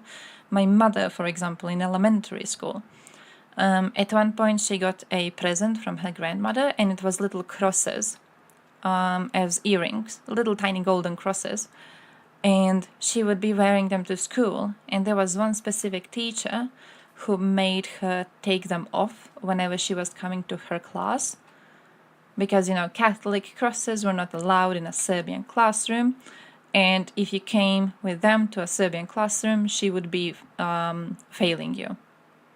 So she got a couple of bad grades, my mother, because she was a rebel and she didn't want to take them off. And then she figured out that, hey, if I get another bad grade, I'm actually going to fail the fucking subject. So she did take them off. And she often talks about it as like she still regrets it, that she succumbed to this pressure. But also, you know, she didn't know what to do. Technically you can speak, but you won't get a decent job without speaking Russian. Yeah, like that. It was like that here too with the Communist Party. Like, they weren't forcing you to be in a Communist Party. It's not like you would be unable to ever get a job if you weren't in a Communist Party. But you would not get promotions. You would not get promotions, you would not get bonus on your paycheck. We had a strong culture of corruption at the time, but people who were in the Communist Party were allowed to be corrupt, and if you were not in the Communist Party, you were not allowed to be corrupt. So you were the one who was going to Goli Otok, because you were not in the Communist Party. You know, so it's like, not really, it's nowhere close to what Russia did. They weren't like, until 1990s, of course, Krajina.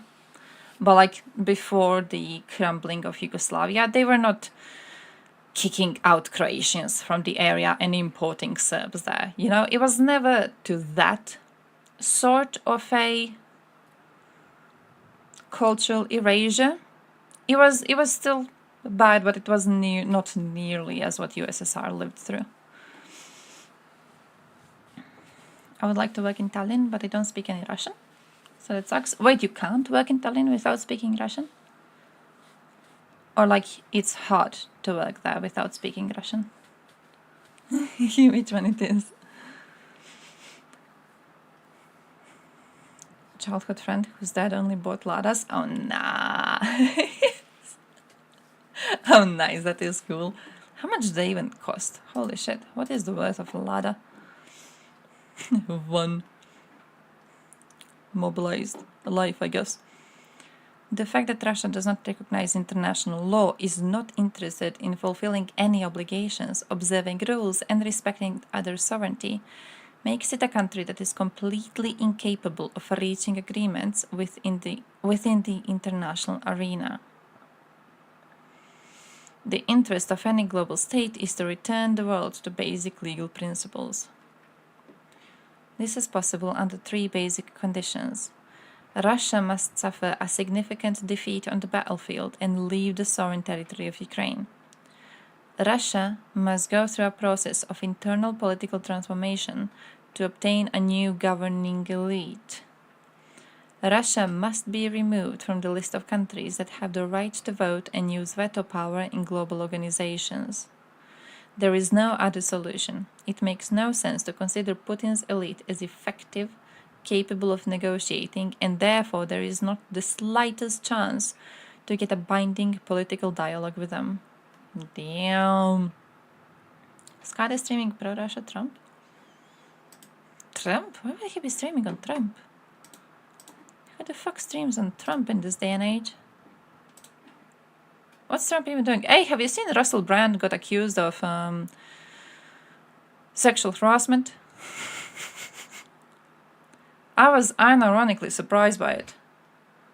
Unironically, not even joking, I was surprised by it. I thought he was accused already. Like, I saw people debating it and I was like, why are you debating it? We knew this. And still I see people debating it and I'm like, why?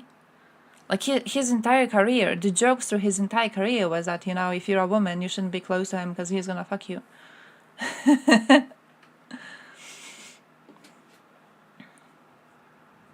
People are kind of salty about it. Yeah. If half the population speaks only Russian, then how can I work that? I mean, technically, if they have...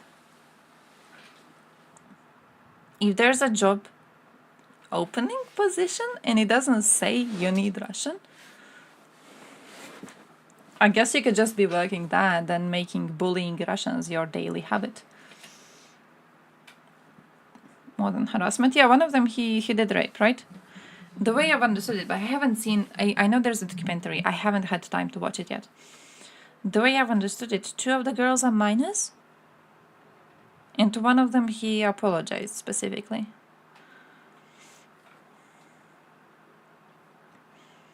I wish Thompson would debate Grisha's mom and try to sleep with her. Ew. You need to, like, wash yourself in boiling water after that. Many of our Russian speakers don't understand. They arrogantly assume everyone speaks Russian fluently.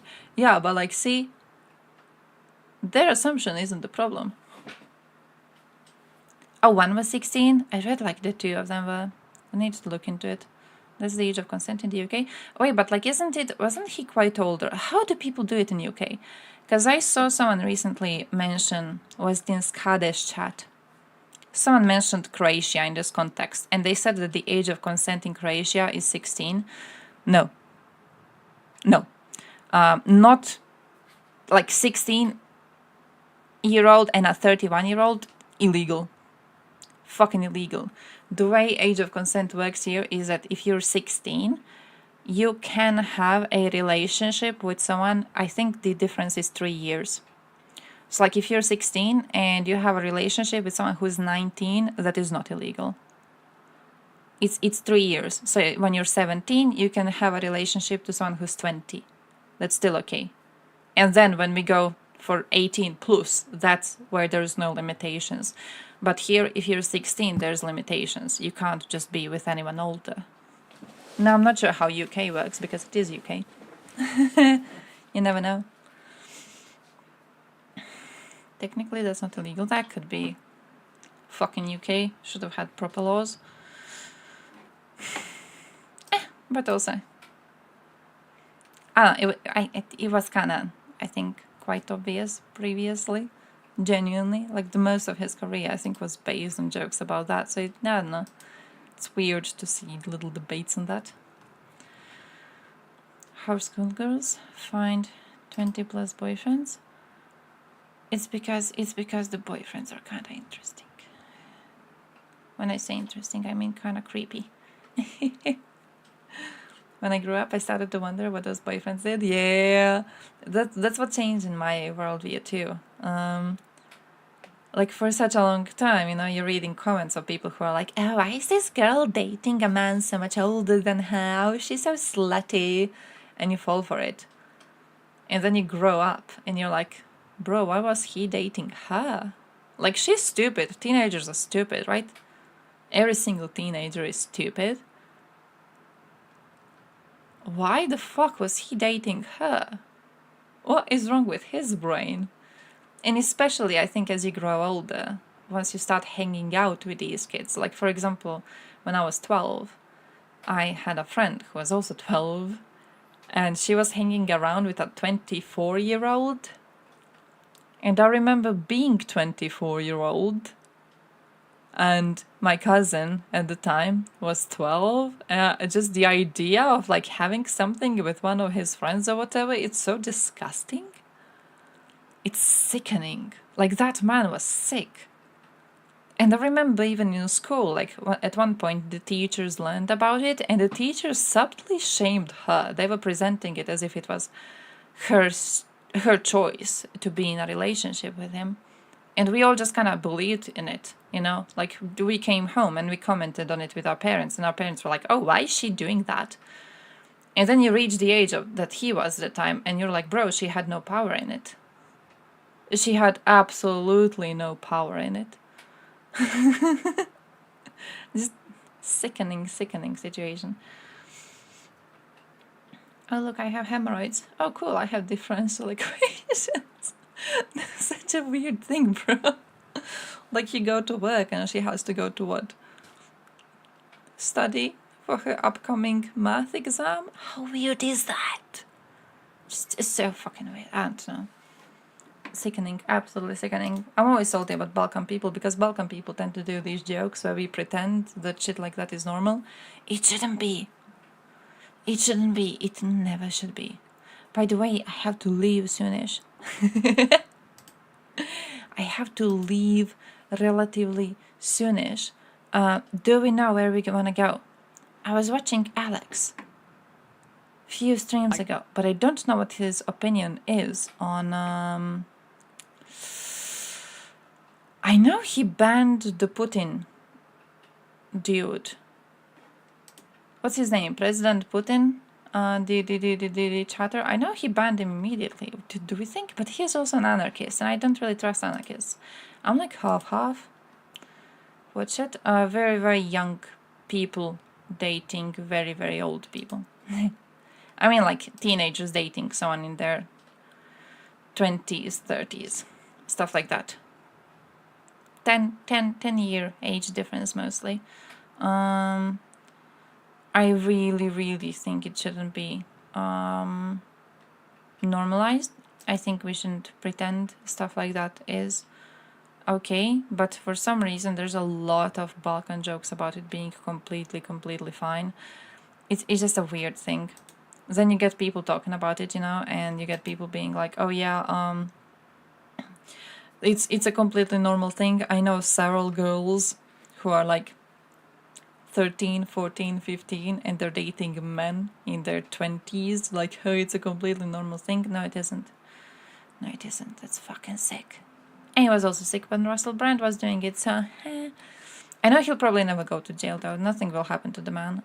The way I've understood it, there's not even hope he's going to be punished for this, because the women didn't want to come out in public. Oh yeah, those mums are also predators. I knew one of them who was actually trying to No, I knew one guy like that. And he always thought he was super cool. He would go to these bars where moms would hang out, and then he would try to sleep with them. And he always thought he was the coolest dude around. And it's only like later, when you look back and you're like, damn, this like 16-year-old man, like that was fucked up. That was fucked up, right? But he thought he was so cool, and he was always bragging about it. And I remember him always talking about like picking up new women there, you know, or like how he walks through the doors, because there was one specific club where this would be happening. So he would talk about how he walks into a bar and women already recognize him. They already say hello from the entrance, right? They get very happy when they see him. It's like, my man, this is not really... Ooh. I don't know. We lost all contact, and I'm kind of sad about that, because I do wonder what happened with him. I do wonder how something like that affects you. Yeah, cougar hunter, basically. Yeah, but like a fucking victim. Sup, Mayor? His whole brand is the media lies to you. Which means he probably won't lose many fans from this. That too.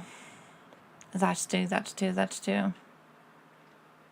It's like with Andrew Tate, isn't it? Like, no matter how much evidence you gather, he's not going to lose fucking fans of this. Not a single one of his fans is going to look at him doing fucking human trafficking and be like, ooh, I don't like Andrew Tate anymore. Nah, they don't give a shit about it. Brand, he'll for sure get more fans at that too. It's kind of sad because I used to be a fan of the dude. I don't know if you know this. I used to be a big fan of the dude. When I was learning English in high school, I needed to learn British English. And he was a... He was a part of the Big Fat Quiz at the time. And I was learning English from Big Fat Quiz. And I thought he was using very unique words. I liked him because I would be stealing his vocabulary for the class. Used to be kind of a fan of the man. And he just... I've been thinking about how much he resembles Jordan Peterson. In that they are the dumb person's smart person. Because what he does is he very often talks as if he is, as if he puts his every sentence through a thesaurus. As if he goes to those, paraphrasing websites, and then whatever he wants to say in his YouTube script, he puts it into one of those rephrasing things and then makes the longest possible words appear, right? It doesn't actually add more meaning to any of his sentences, but he sounds smarter. It's like with Peterson. He makes these sentences and it takes him like a full 2 minutes to come to the end of the fucking thing. And then you realize that he hasn't really told you anything. You just wasted time listening to him. He told you nothing. He just added a bunch of words to seem smart, but he's not really smart. He's playing with you. So, I don't know. Baroque attacks. Yeah, like that. I was trying to remember the word he used. Baroque attacks? What do you mean about that? What does that mean? Like, what are you even trying to say? I don't know. But it is like, Peterson. Remember that one part in his conversation with Zizek? I don't even know what he used. Neoliberal Marxism, was it? And Zizek is like, would you like to elaborate? Would you like to elaborate on why you use those specific words? And Peterson didn't know, because he doesn't know what any of these words mean. He's just using them because they're long. And when an average person listens to him, they don't know these long words. So they're like, whoa, big IQ man right here, big IQ man. Same thing with like this moron and his Baroque attacks, Someone hears that and they're like, oh, history knowledge. I love me some anthropology. That means nothing. That literally means nothing. Oh, wait, let me click on some stuff. I need to go to sleep. I need to go to sleep and I'm still awake. Education in the national language does not violate the rights of minorities? Transition to education in the national language in Latvian schools is not contrary to the Convention on Human Rights.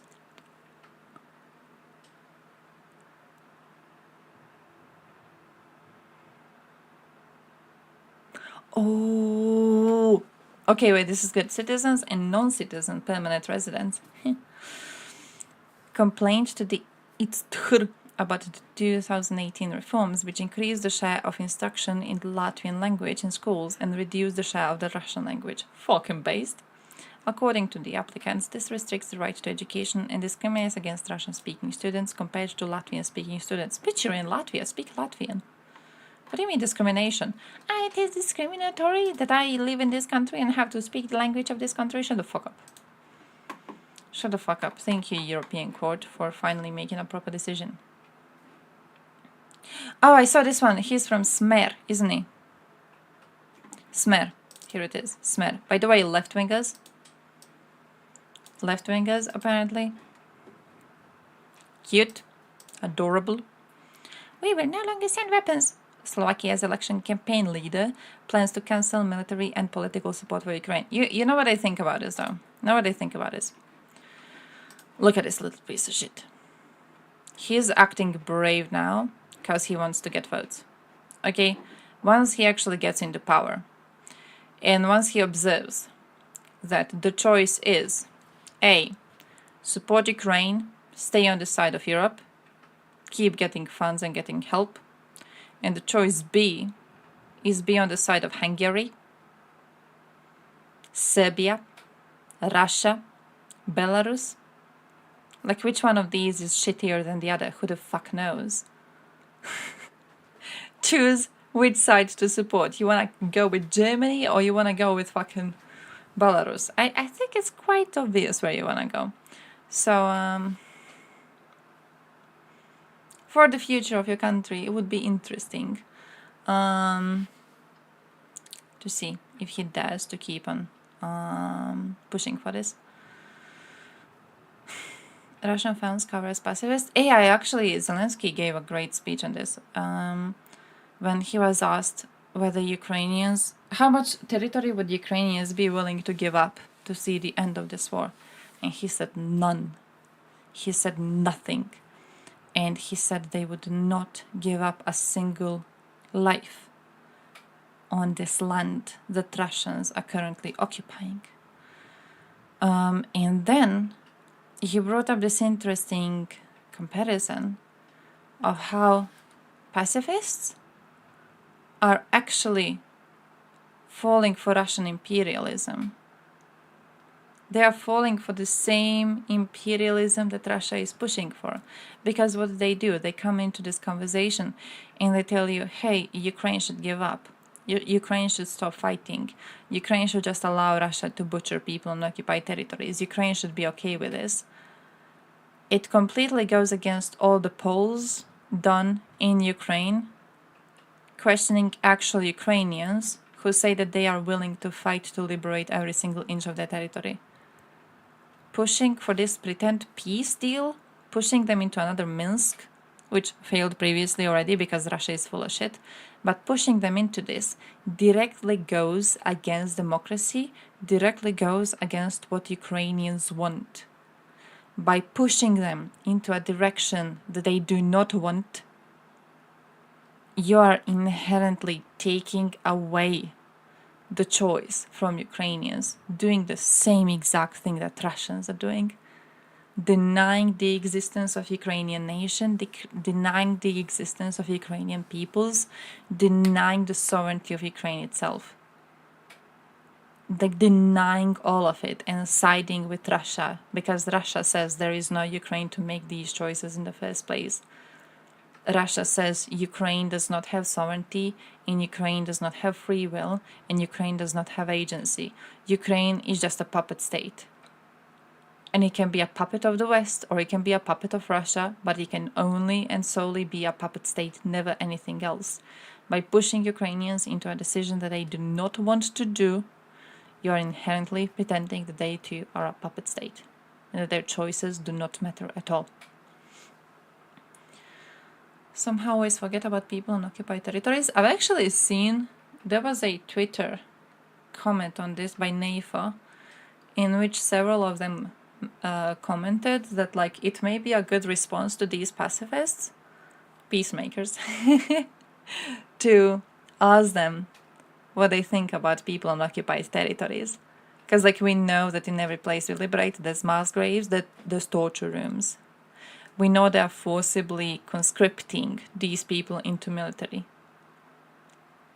We know they are refusing to give them health coverage if they refuse to have a Russian passport. Like we know what they're fucking doing to these people. If you're a peacemaker, you should be aware of all of this and you should be okay with it. Because by arguing Ukraine should give up these territories, you are approving of all of this happening. You are approving of all of this continuing, right? And so far, what has happened, I've seen a few NAFO accounts doing debates, test this out, and you just get blocked. You just get blocked. You ask them, like, are you aware what you're supporting? and you get a block. So I guess that's, you know, fun fact for you guys. Next time you speak to a peacemaker, ask them about people in occupied territories. Ask them what they think about that. See how people are going to react. By the way, we're gonna do a raid and I'm gonna fucking run. Okay, I'm gonna fucking run. I need to go to sleep. Tomorrow's a long day. By the way, update for this week. Update, because I forgot to give it to you previously. On... What date is it today? I don't know what date is it today. But 3 days, so Monday, Tuesday, Wednesday, 3 days right now, we're going to be having afternoon streams. So that is today, tomorrow, day after. Then we skip 1 day. Because I have to drive to court, we skip 1 day. But Friday and Saturday, so we will be having a weekend stream this weekend. Friday and Saturday, I can do a stream before noon. Like in old times, okay? I can do it before noon. I can do it in usual time that we used to be streaming at. So that's the plan currently. I do have to like upload it to Twitch, so you can see it easily, because it's kind of hard to remember it. I know it is, okay? But basically, yeah, 3 days afternoon, then 1 free day, and then 2 days before noon is the plan for this week. Because I do have to drive on Thursday. Fuck, Tuesday and Thursday are so similar. So I will not be free in the morning nor in the afternoon, because I drive in the morning and then in the afternoon I have to go to work. So that's gonna suck. Thank you. I'm gonna try to. I'm never having fun at work. There's too much work to do. So the problem is I have to do all the work and then I don't have the time to do fun stuff. Right? Like, I wanted to scroll Twitter every once in a while to find news to save. I don't have time to do that. I'm not a fan. We gotta work. We gotta be productive members of society, okay? Be a productive member, work like a normal person, and then also go out to vote. Because voting is really important. If you don't vote, you know who gets in power? That woman in German politics who likes Putin very much. And what do you do then? You can only cry. You can do nothing else, okay? You want to be crying? You don't want to be crying. Go vote for normal people. Go vote for someone proper. And yeah, I think that's it. So I'm gonna do the raid now. And then I'm gonna run. I need to make some pizza. So, see you. Thank you for joining. I had lots of fun. Learned lots of new shit. I love you very much.